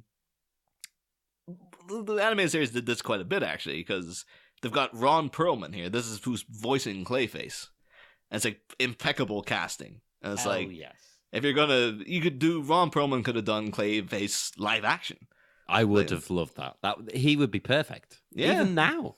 And even that's the thing though, because now they say like, oh, he's too old for the Hellboy makeup. I'm like, I don't know, he looks pretty good. So if you want, I think he can still pull this up. But it's the same thing where like these shows they did a couple of times where you had like even with Bullock, that's Robert Costanzo, who most people would know as he was Joey's dad in that one episode of Friends, but most people would know him as he's that cop in Die Hard 2 who bumps into McClane at the start, and then at the end it turns out he's like Dennis Franz's brother as well or something. Yeah. That's a whole big thing. That sort of portly bald cop. But he could totally play Harvey Bullock in live action. It's like, yeah, that's a good. They always said it too with Clancy Brown. Of course, we would know Clancy Brown. He's the Reverend guy in Carnival. Oh, he's so good in that. He's so good. But he did Lex Luthor. And the thing is, Clancy Brown just shaved the head. There you go, Lex Luthor, live action Lex Luthor. And it's like, it's right there for you. Why aren't you? No, we're casting Kevin Spacey. Like, no, just cast this guy. It's like, no, we're casting friggin' Jesse Eisenberg. Look, he's right there. Just take him. He's waiting. God damn it. He's not doing anything else. Apparently he's the voice of Mr. Krabs in SpongeBob. What? I always thought that was really weird. That's like Clancy Brown from Highlander, the Reverend from Carnival. That is the voice of Mr. Krabs in oh my God. The SpongeBob SquarePants. Well, I would recommend Carnival to everyone, but be prepared for unanswered questions. That's all I'm going to say. That's the thing, though, and I almost still have the tinge of hope. Is like all these shows are coming back. I think we even talked about it on this show before, where like, oh, Carnival should come back. But the thing is, like today, last Wednesday, from the date of airing this, they had the first release photos from the Deadwood movie. Yeah, It's like, oh fuck, they actually are making that. Like that's actually coming. So even though they kept saying they were, I didn't believe it. It was one of those things because it seemed to mill about for so long. I was like, no, it is on the way. It's one of those weird things where it's like, here's Timothy Olyphant, he's back as Seth Bullock. And it's like, oh, he looks so much older. The gray hair and the gray mustache and stuff. And like, here's Ian McShane as Alice Swearingen. Looks exactly the same. Yeah, identical, not a day older. It's like the hard knock life that guy's had. Like, apparently, he actually found out Alice Swearingen was supposed to be like 22 in the original Deadwood or something. It's like, no, he just looks this way all the time. Oh, God. Oh, no, actually, that's one bit I really, before the whole Clayface reveal, my favorite bit of the whole episode is the little girl talking to Harvey Bullock. And she's like, I just want my daddy home for Christmas. And she's like, what's your name? Like, oh, Mary McSweeney. And he's like, your dad's Mad Dog McSweeney? It's like, it turns out to get Harvey Bullock sent her dad to prison and stuff. That's a great little joke. What's just the fact it's a really nice little girl, and she seems to be genuinely really loves her dad and stuff. But the fact he's called Mad Dog McSweeney is I know, it's fantastic. I love it. Something I don't like though, Clayface kind of wisecracking. Yes. I don't want him to wisecrack. I just want him to be a tough, which you could say is one-dimensional. I don't care. Just give me a big tough guy. I don't want him making gags and things. I think I always think of Clayface now though because it was so ridiculous is when in the Arkham games, when you die, it has like a little cutscene of the villain kind of taunting, standing over Batman's dying body, taunting him. Yeah. And the ones for Clayface were ridiculous, because the guy was, I think maybe they were going for like, well, he's an actor, isn't he? That's the thing of Clayface, so he was an actor, so they make him very theatrical. I like that. But it's a bit like, he comes up and it's all jiggling. He's this big jiggling mess. And he's just like, next, I will become you, Batman. It's just like, what? And then it's like the other one's like, it was the performance of a lifetime. Oh, no, that's great. That's great. I love it. It's, he should start quoting like Shakespeare. Oh, to be or not to be. Oh, that's one thing I don't get with them is, I guess what else are you going to do? But they like, oh, just shoot him.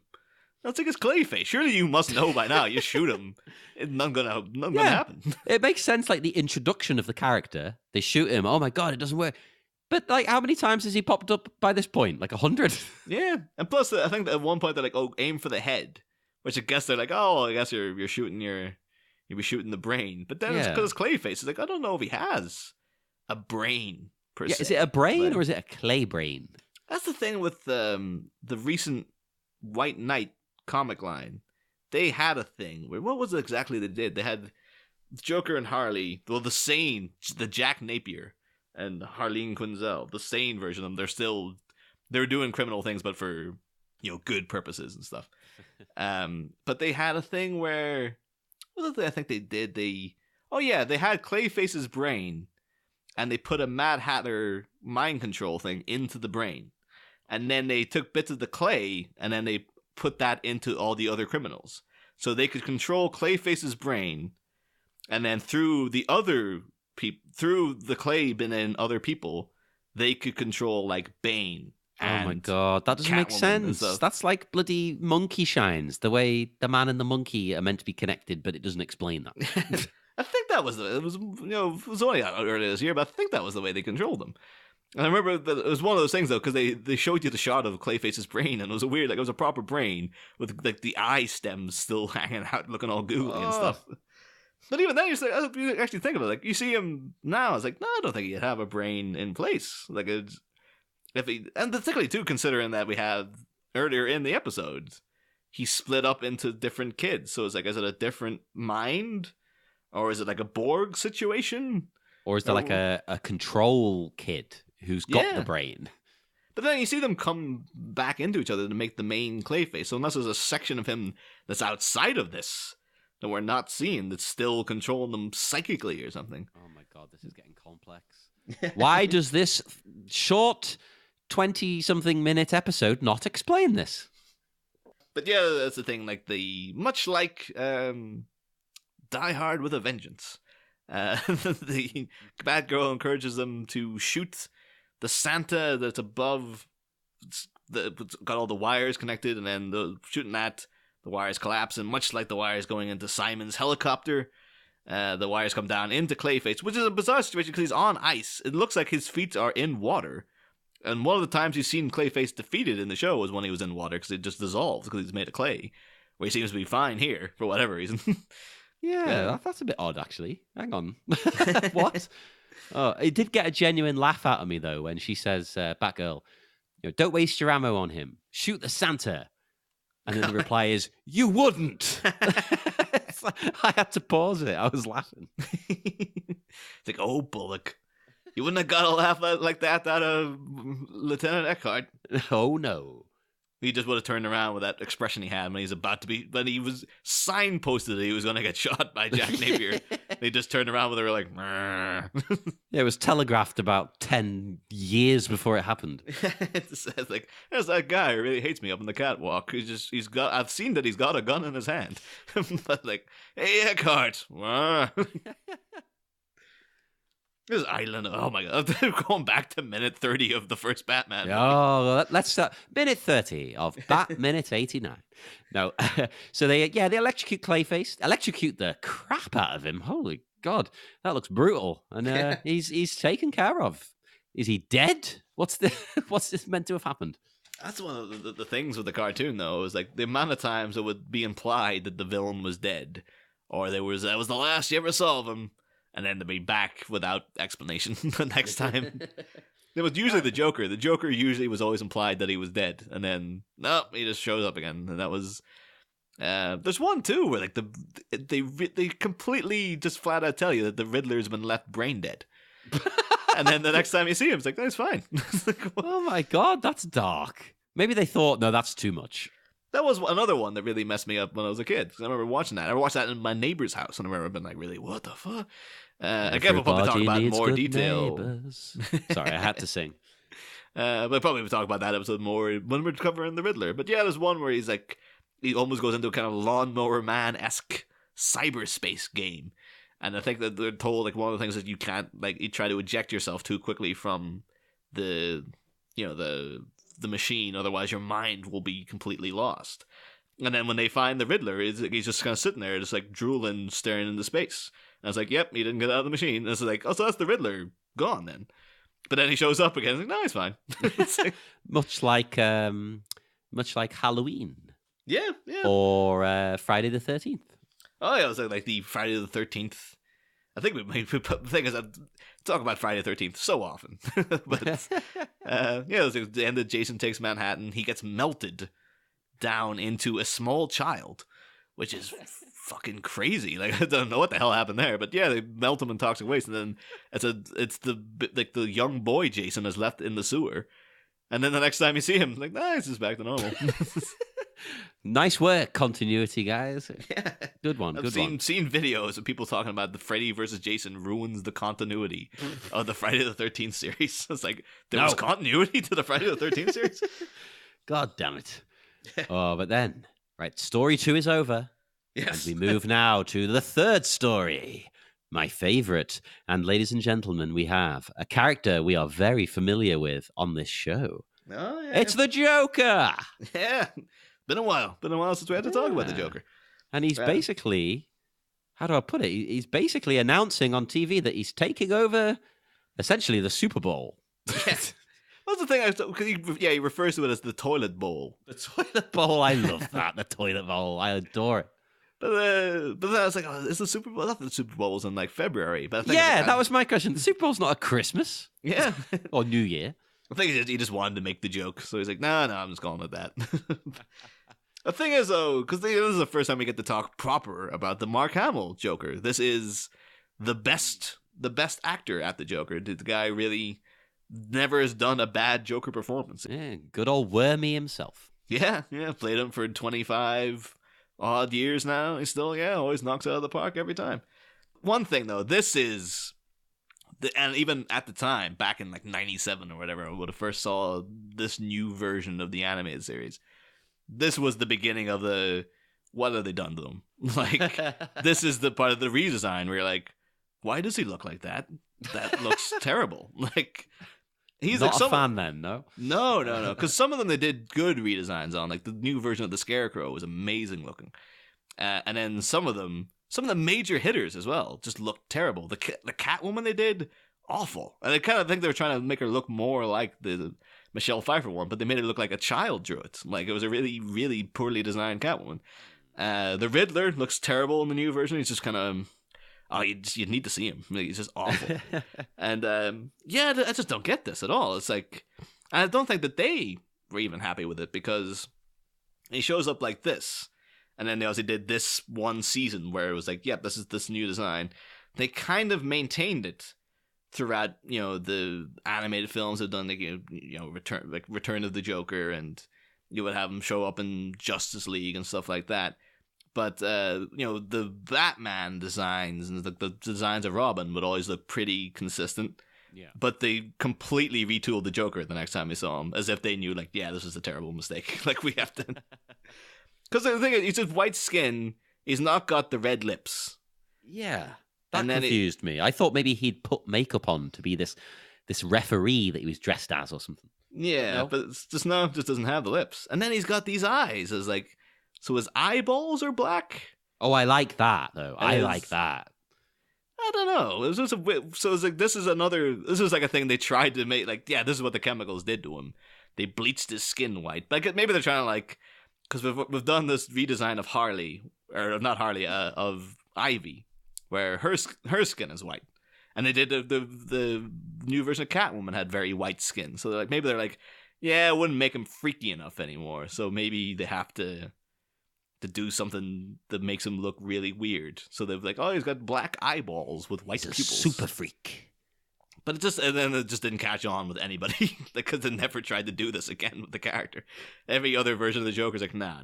He just got, they either do like the black rings around his eyes or something, but they don't think they've ever gone into the black eyeball with white pupil. Imagine it in a movie, black eyeballs. I think that would be pretty cool. That's pretty spooky. That could be something that maybe if I did see it in live action, I'm like, oh, that does work. But the thing is, it doesn't add to any of his clown element, though. No. The red lips do. But there are no red lips here.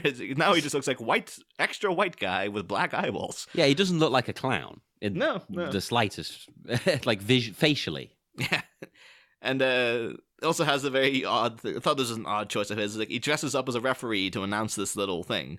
And then as he's announcing it, he takes out his normal suit as if he can't wait to get out of this referee outfit. I was like, why didn't you just show up in your normal suit and have like a cap on with the whistle and save you having to change the costume? Yeah. One thing I do love, though, is his plan. Because he vows not to kill anybody for a whole year.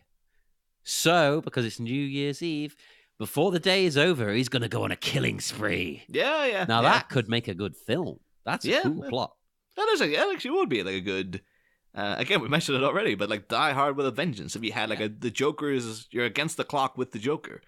And he's going to do, like, almost kind of did that with The Dark Knight, I guess, really, didn't they? But very similar. If it was just like, they've got like, it's literally all in the one night, and he's going to do a thing at midnight or something. You could just have it set on New Year's Eve. It's like, yeah, the Joker's going to do something at midnight. What's it going to be? And that'd be great. I would love that. And make it really dark. Like, Batman keeps not getting him in time, and he has murdered people along the way, and he's trying to stop him murdering more. But now we got overt references to the Joker flat out killing people. And then we get, of course, then he shows a picture. The Commissioner Gordon shows Batman a picture of a guy the Joker has killed. And you see later on, he's got these two security guards who were just dead. Yeah. And that was a thing that didn't happen in the old version, the pre-new Batman Adventures, Batman animated series. You could imply that death might have occurred. But it was always sort of like, and the Joker is always the one that got the closest to, been like, yeah, maybe these people, he's injected them with this stuff. It doesn't look too good for them. But it never was like, oh, they're dead because of censorship reasons.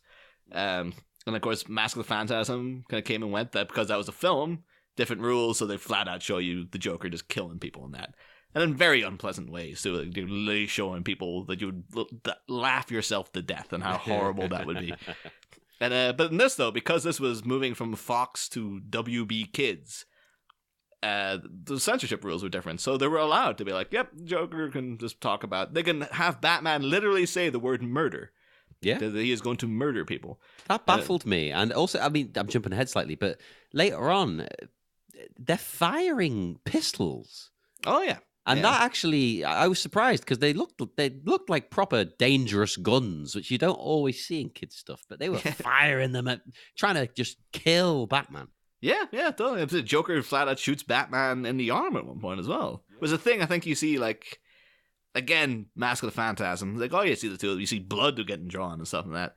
You see Batman booting the Joker in the face and his tooth flies out and stuff. But the show on the TV is like, no, you can't do that. But this one is like, no, he's got a big bunch of people. It's very, very clear that he is going to kill all of them. And much like as well, they're kind of repeating a beat they did in Mask of the Phantasm, where they had the Abe Vigoda character. He shows up, the Joker, meets with him, and then Batman finds his corpse, but it's kind of grotesque because he's got the big Joker grin on his face. And then they show you that this picture is ostensibly the same thing. Like, it's the same, added in like a pipe. And that's, but you might as well just use the same still, almost of how grotesque the death was and stuff. But so like, we're in a whole new world now of slightly less censored DC animated content here. Of course, then we also get introduced to the Tim Drake Robin, which at this point in the show has not been explained, because last you saw Robin, he was a college student who was Dick Grayson, and now he's like a small child, and they don't refer to him as anything in this episode except Robin. So if you didn't know what was going on, you'd be just like, what has happened? Right. And as someone who hasn't watched all of these, I really hated Robin in this. Really? I am not into Robin as a kid. And then he ends up just being like a crap version of Hit Girl before Hit Girl's a thing later on. And I'm not feeling it. No. If you're going to insist on Robin, at least make him a teenager. Minimum. I think you could say here that he's maybe like 13 or something, but see, I don't mind that. Like I've seen, like, you know, this is like, can we get into the Robin material, because we're gonna have to deal with him quite a bit next year. Yeah. But I don't mind the idea of Robin as a small child, but then because I've seen it done well in Batman Dark Victory, where it's very emphasized like this is a little kid, that he's, you know, everything he's doing is wrong because you shouldn't be doing this with a little kid. But so I don't mind that. I think like that's kind of a weird, slightly morally ambiguous side of Batman, because when it's a college guy, it's like, well, he's of age. Dick Grayson, that one, can make his own decisions. But if it's a small child, then it's like, this Batman's kind of brainwashing this kid into doing this stuff for him. This is a bit messed up. It's like, oh, is he brainwashing him, or is this the right thing for the kid, or what's going on? So like, I would like it that angle, if they played that angle, yeah. Yeah. And they do in certain cartoons and stuff, but this is very much like, no, we just have a new Robin. And it's this kid. He's kind of cute. Which annoys me. Look, he's sitting on the desk there, swinging his legs like a little kid. Go away. But at the same time, while he's doing that, you get this shot of Batman that I am obsessed with, right? Whenever Batman stands stationary in this, his cape looks incredible. Like the way it sprawls out on the floor. It's very vampiric. Yeah. His cape seems to have like this bizarre life of its own. Because you see, like, it seems to just adjust its length at will. Yeah. And I bet if Tim Burton saw this, he'd be like, oh, why didn't I do that? That's because you see him later on when he's perched watching the crowd. The cape's blowing out. It looks as if it's about a mile long. I think that's a kind of call. They got the comics at that too. But it's like, I'll be getting into like Doctor Who scarf territory. I'm like, that cape's too long, dude. You can't go into battle with that. Yeah, you trip over that. Yeah, that's the thing. Like maybe something though. If he did have a little adjustable cape thing, he's got like a little thing in the belt. He's like, right, cinch up the cape a little bit before I go in. And now I'm standing stationary. Just let that out a little bit, and he just constantly sees thumb, but the belt just like footering a little stuff. Of course, then I did a little look into who was this kid voicing the Tim Drake Robin. Apparently, some kid called Matthew Valencia. Whose other work includes the classics, the Midnight Run sequel. That's right, there was sequels, the Midnight Run. Oh my God. Made-for-TV sequel starring Christopher McDonald as the Robert De Niro part. So he was in Midnight Runaround. See what they did there? Oh. And he was in the classic The Lawnmower Man 2.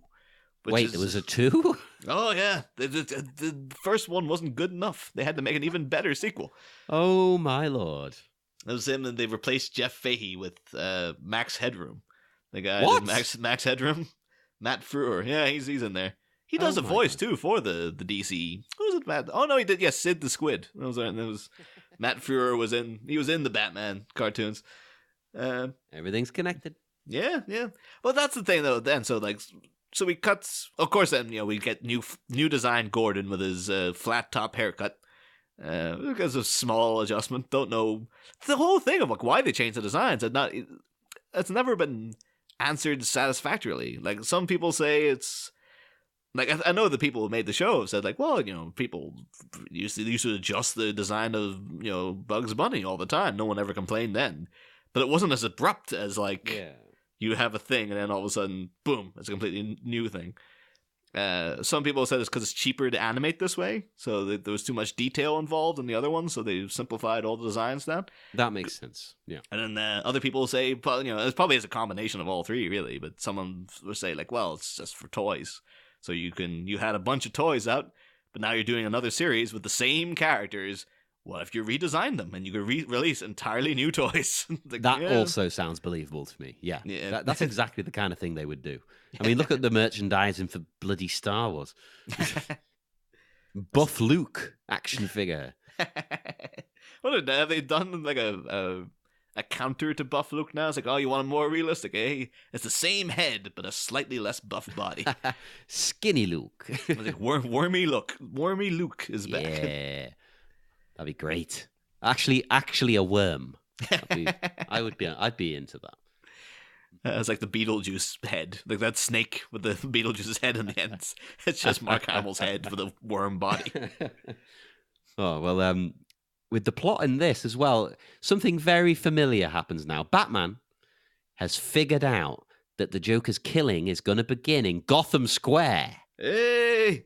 We're going to be seeing Gotham Square in a couple of months' time, and that minute returns as well. Like, we're going to go back there. But the penguins have reached Gotham Square. Like, ah! At least it's not Gotham Plaza. At least it's not Gotham Plaza. Oh, my God. Yeah, Jesus Christ. There's only two places in Gotham, the Plaza and the Square.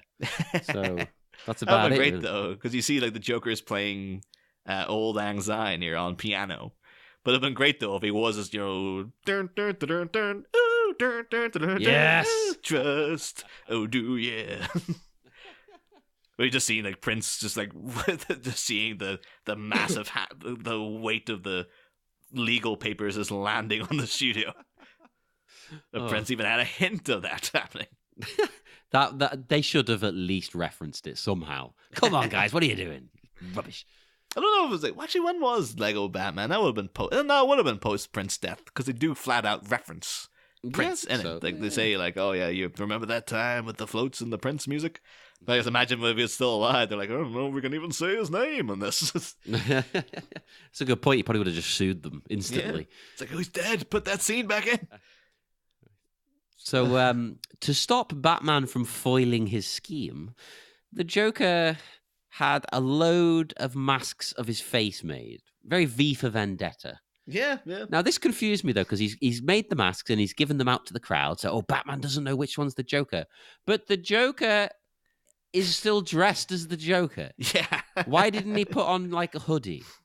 I think the fact he even emphasized that he was going to change into that suit as well. Yeah, exactly. Like, hauling it out in front of while he was on camera. What the... Oh, my God. Why? You've ruined your own plan. Your genius plan. Of course, then you get him surrounded by his goons, who apparently, I think they're called, was it Lou, Mar, or no, Kerr, La, and Mo, because it's supposed to be like Curly, Larry, and Mo from Thieves. Yeah. Also voiced by Ron Perlman, actually. So there you go, doing double duty, Ron Perlman, in this episode. But the thing is, like, they're wearing the masks. It's like, well, it's pretty obvious that none of them are the Joker. They're about 10 times the size of him.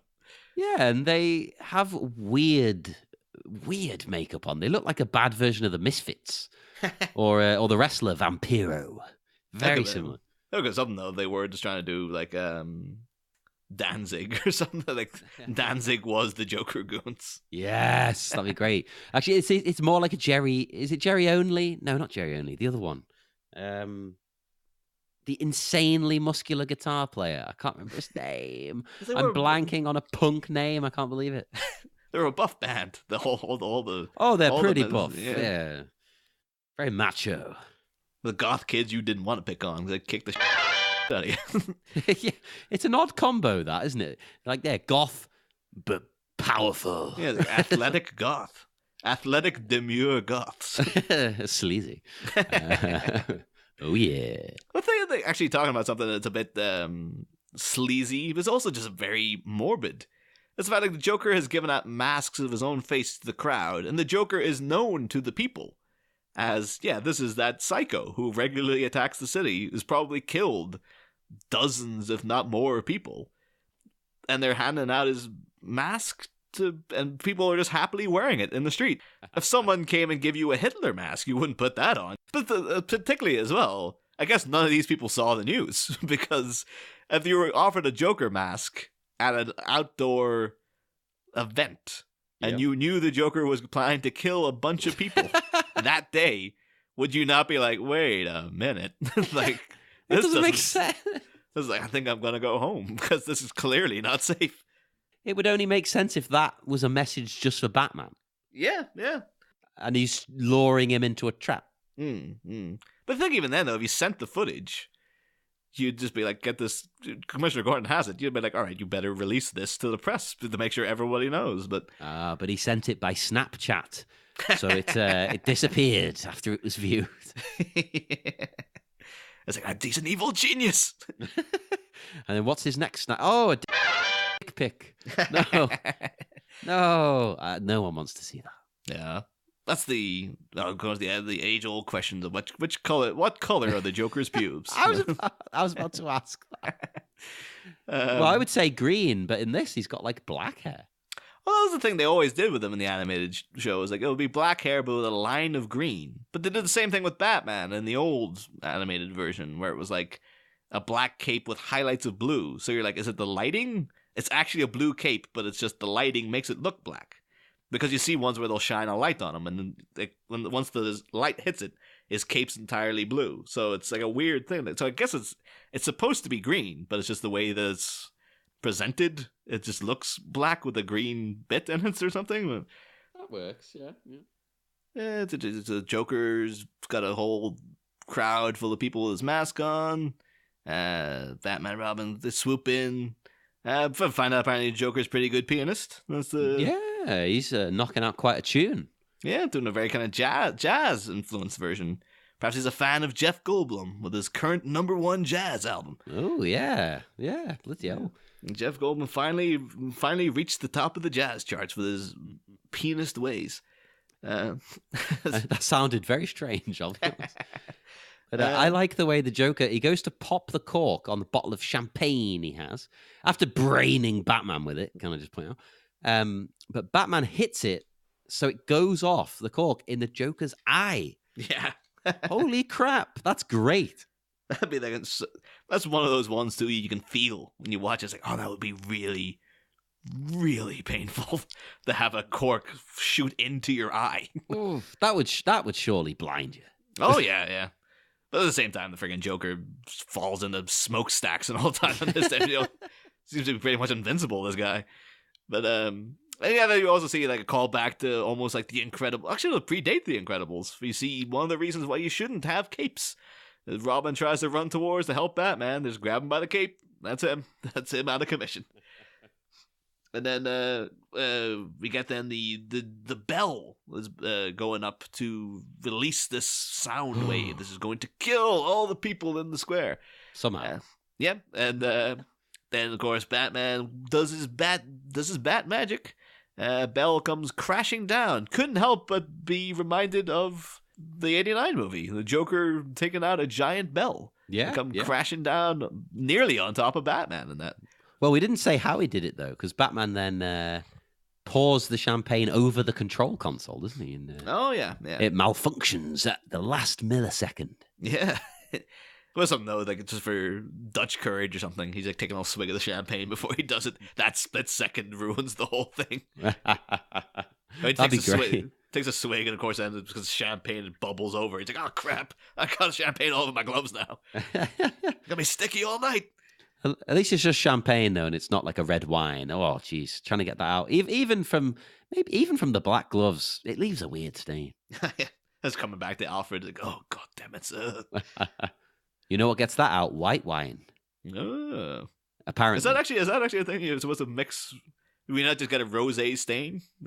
Apparently, it helps get it out. But I've never done it. I've only got red wine on something white once, and I managed to get it out just by hand washing it. So I think I'd be too upset if I had spilt red wine and wasted that wine. I'm not going to go waste more wine trying to get it out. I'd rather just buy a new shirt.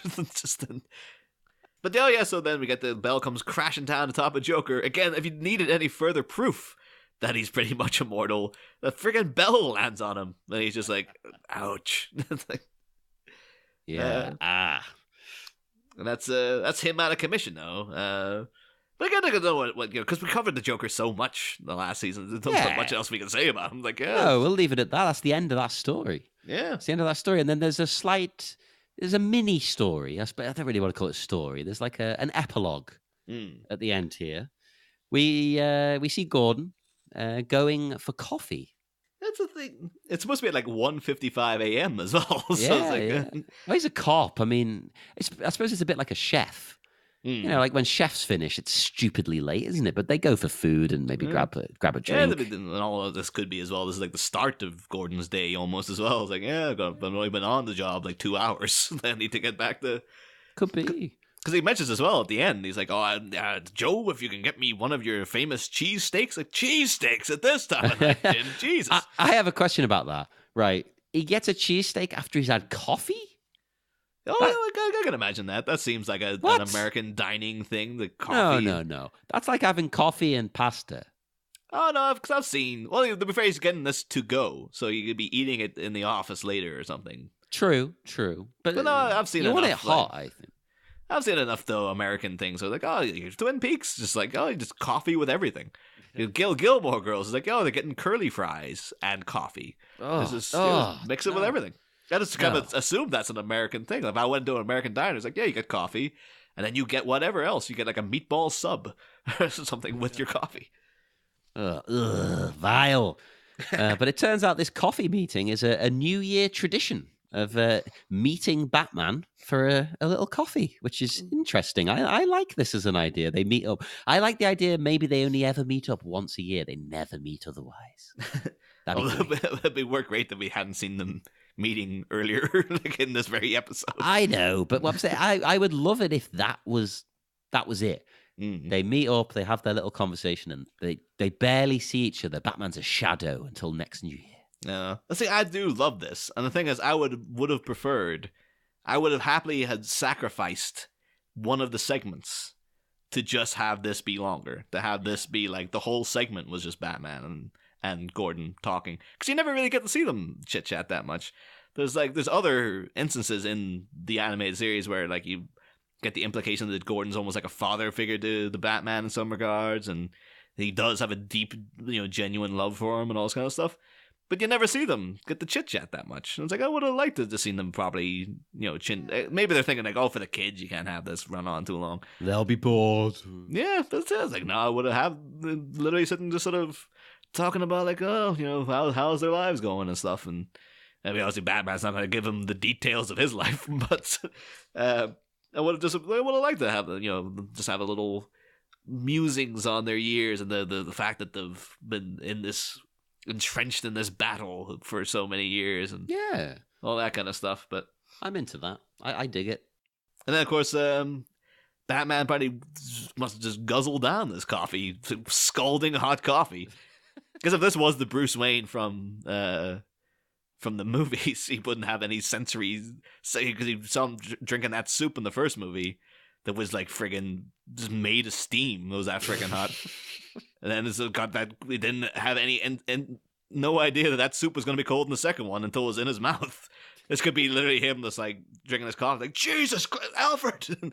That's why he's ran away. He's like, oh, Christ. The coffee was hot, Alfred! It's like, I make you a special iced tea. So that's not normal coffee. Oh, it's great. So yeah, Batman's vanished, and he's left money for drinks, which is nice of him. But Batman carries cash.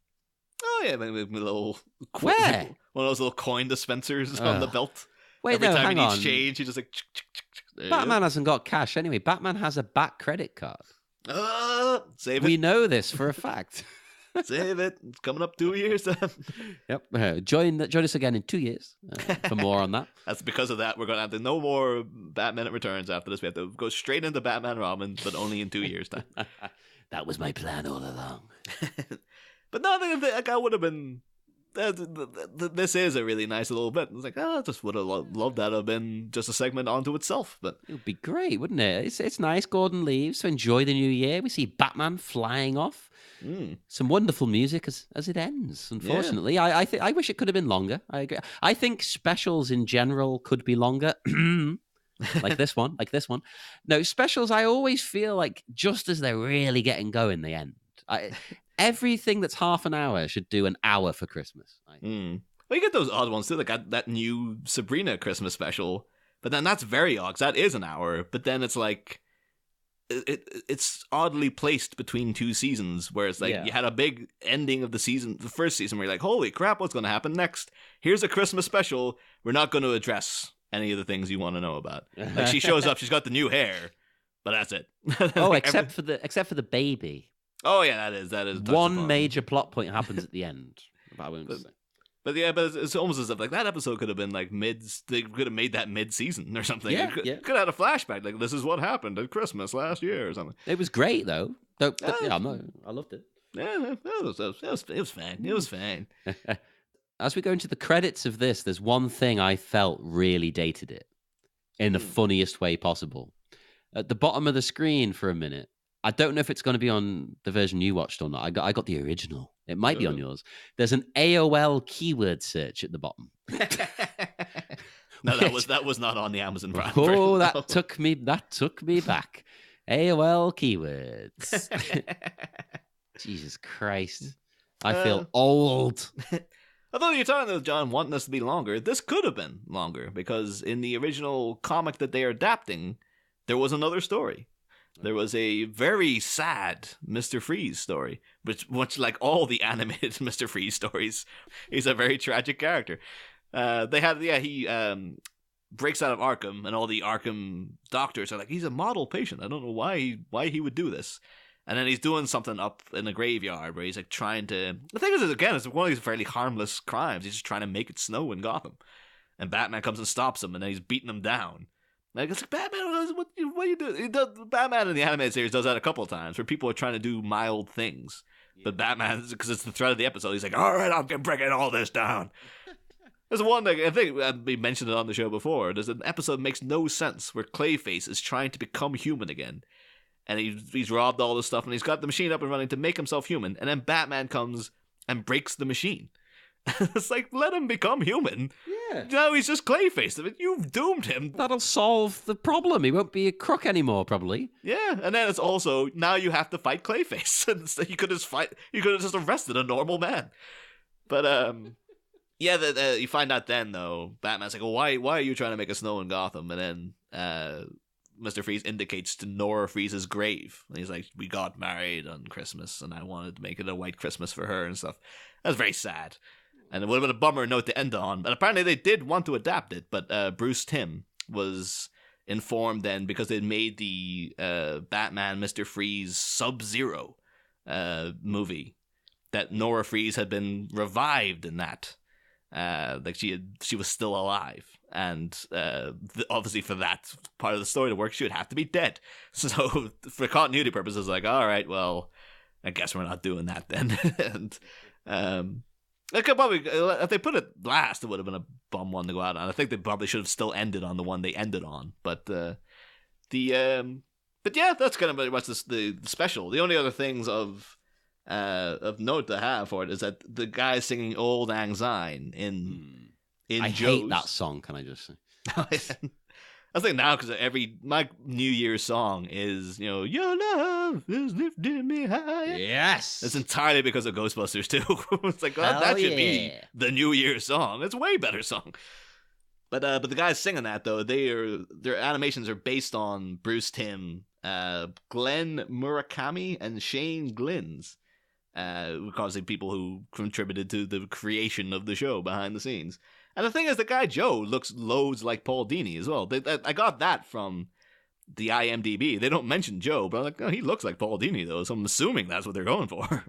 Maybe that's just me. But yeah, Bruce Timm pops up a couple of times in the show, because in the Beware the Grey Ghost episode, the main villain, You kind of look at him, it's like, he looks familiar, that guy. And then you find, like, oh, the main villain of the episode is just Bruce Timm. He's doing the voice and everything. I'm like, that's a weird role to give yourself. It's like, I am the obsessive fan, like, villain.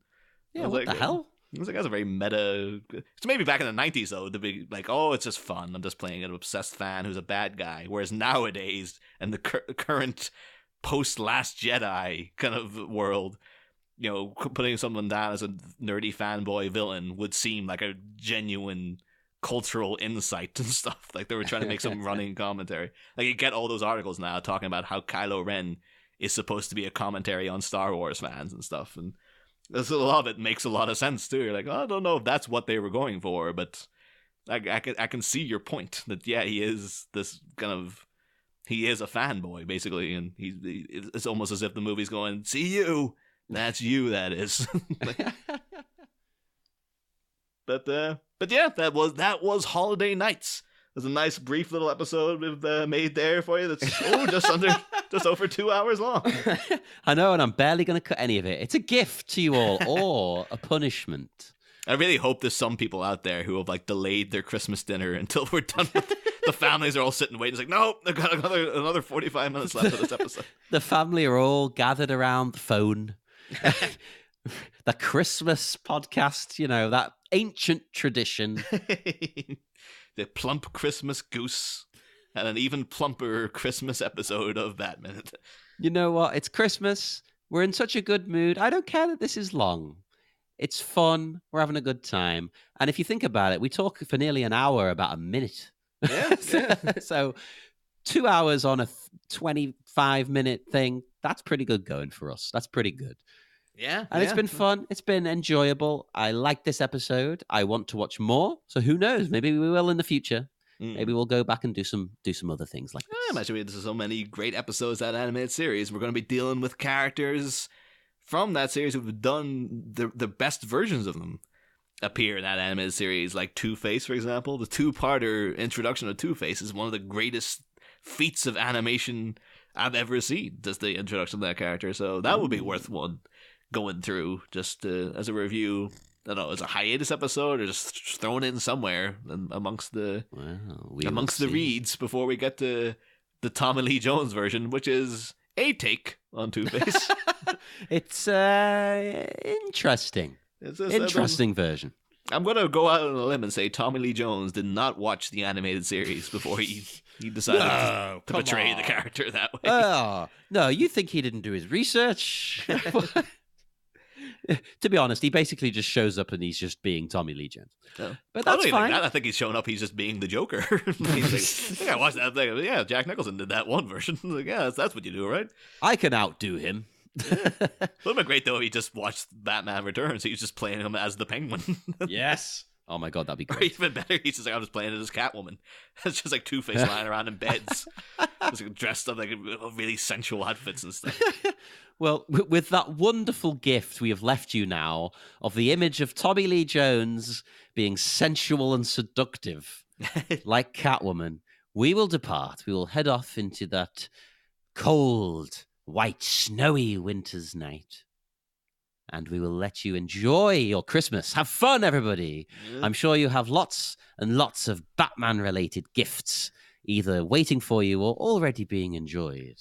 If you don't have Batman gifts, please insult and attack your family, because they obviously don't love you like we love you. We love you so much, we've given you this insanely long episode, which was a joy. It was a joy. So yes, we will see you again soon, very soon. In fact, if you're keeping up with our regular content. Yeah, tomorrow. Tomorrow. Yes, we will be back. And we will not reference the fact that we did this. I don't know why. But we will see you tomorrow for more Bat Minute, specifically Bat Minute Returns.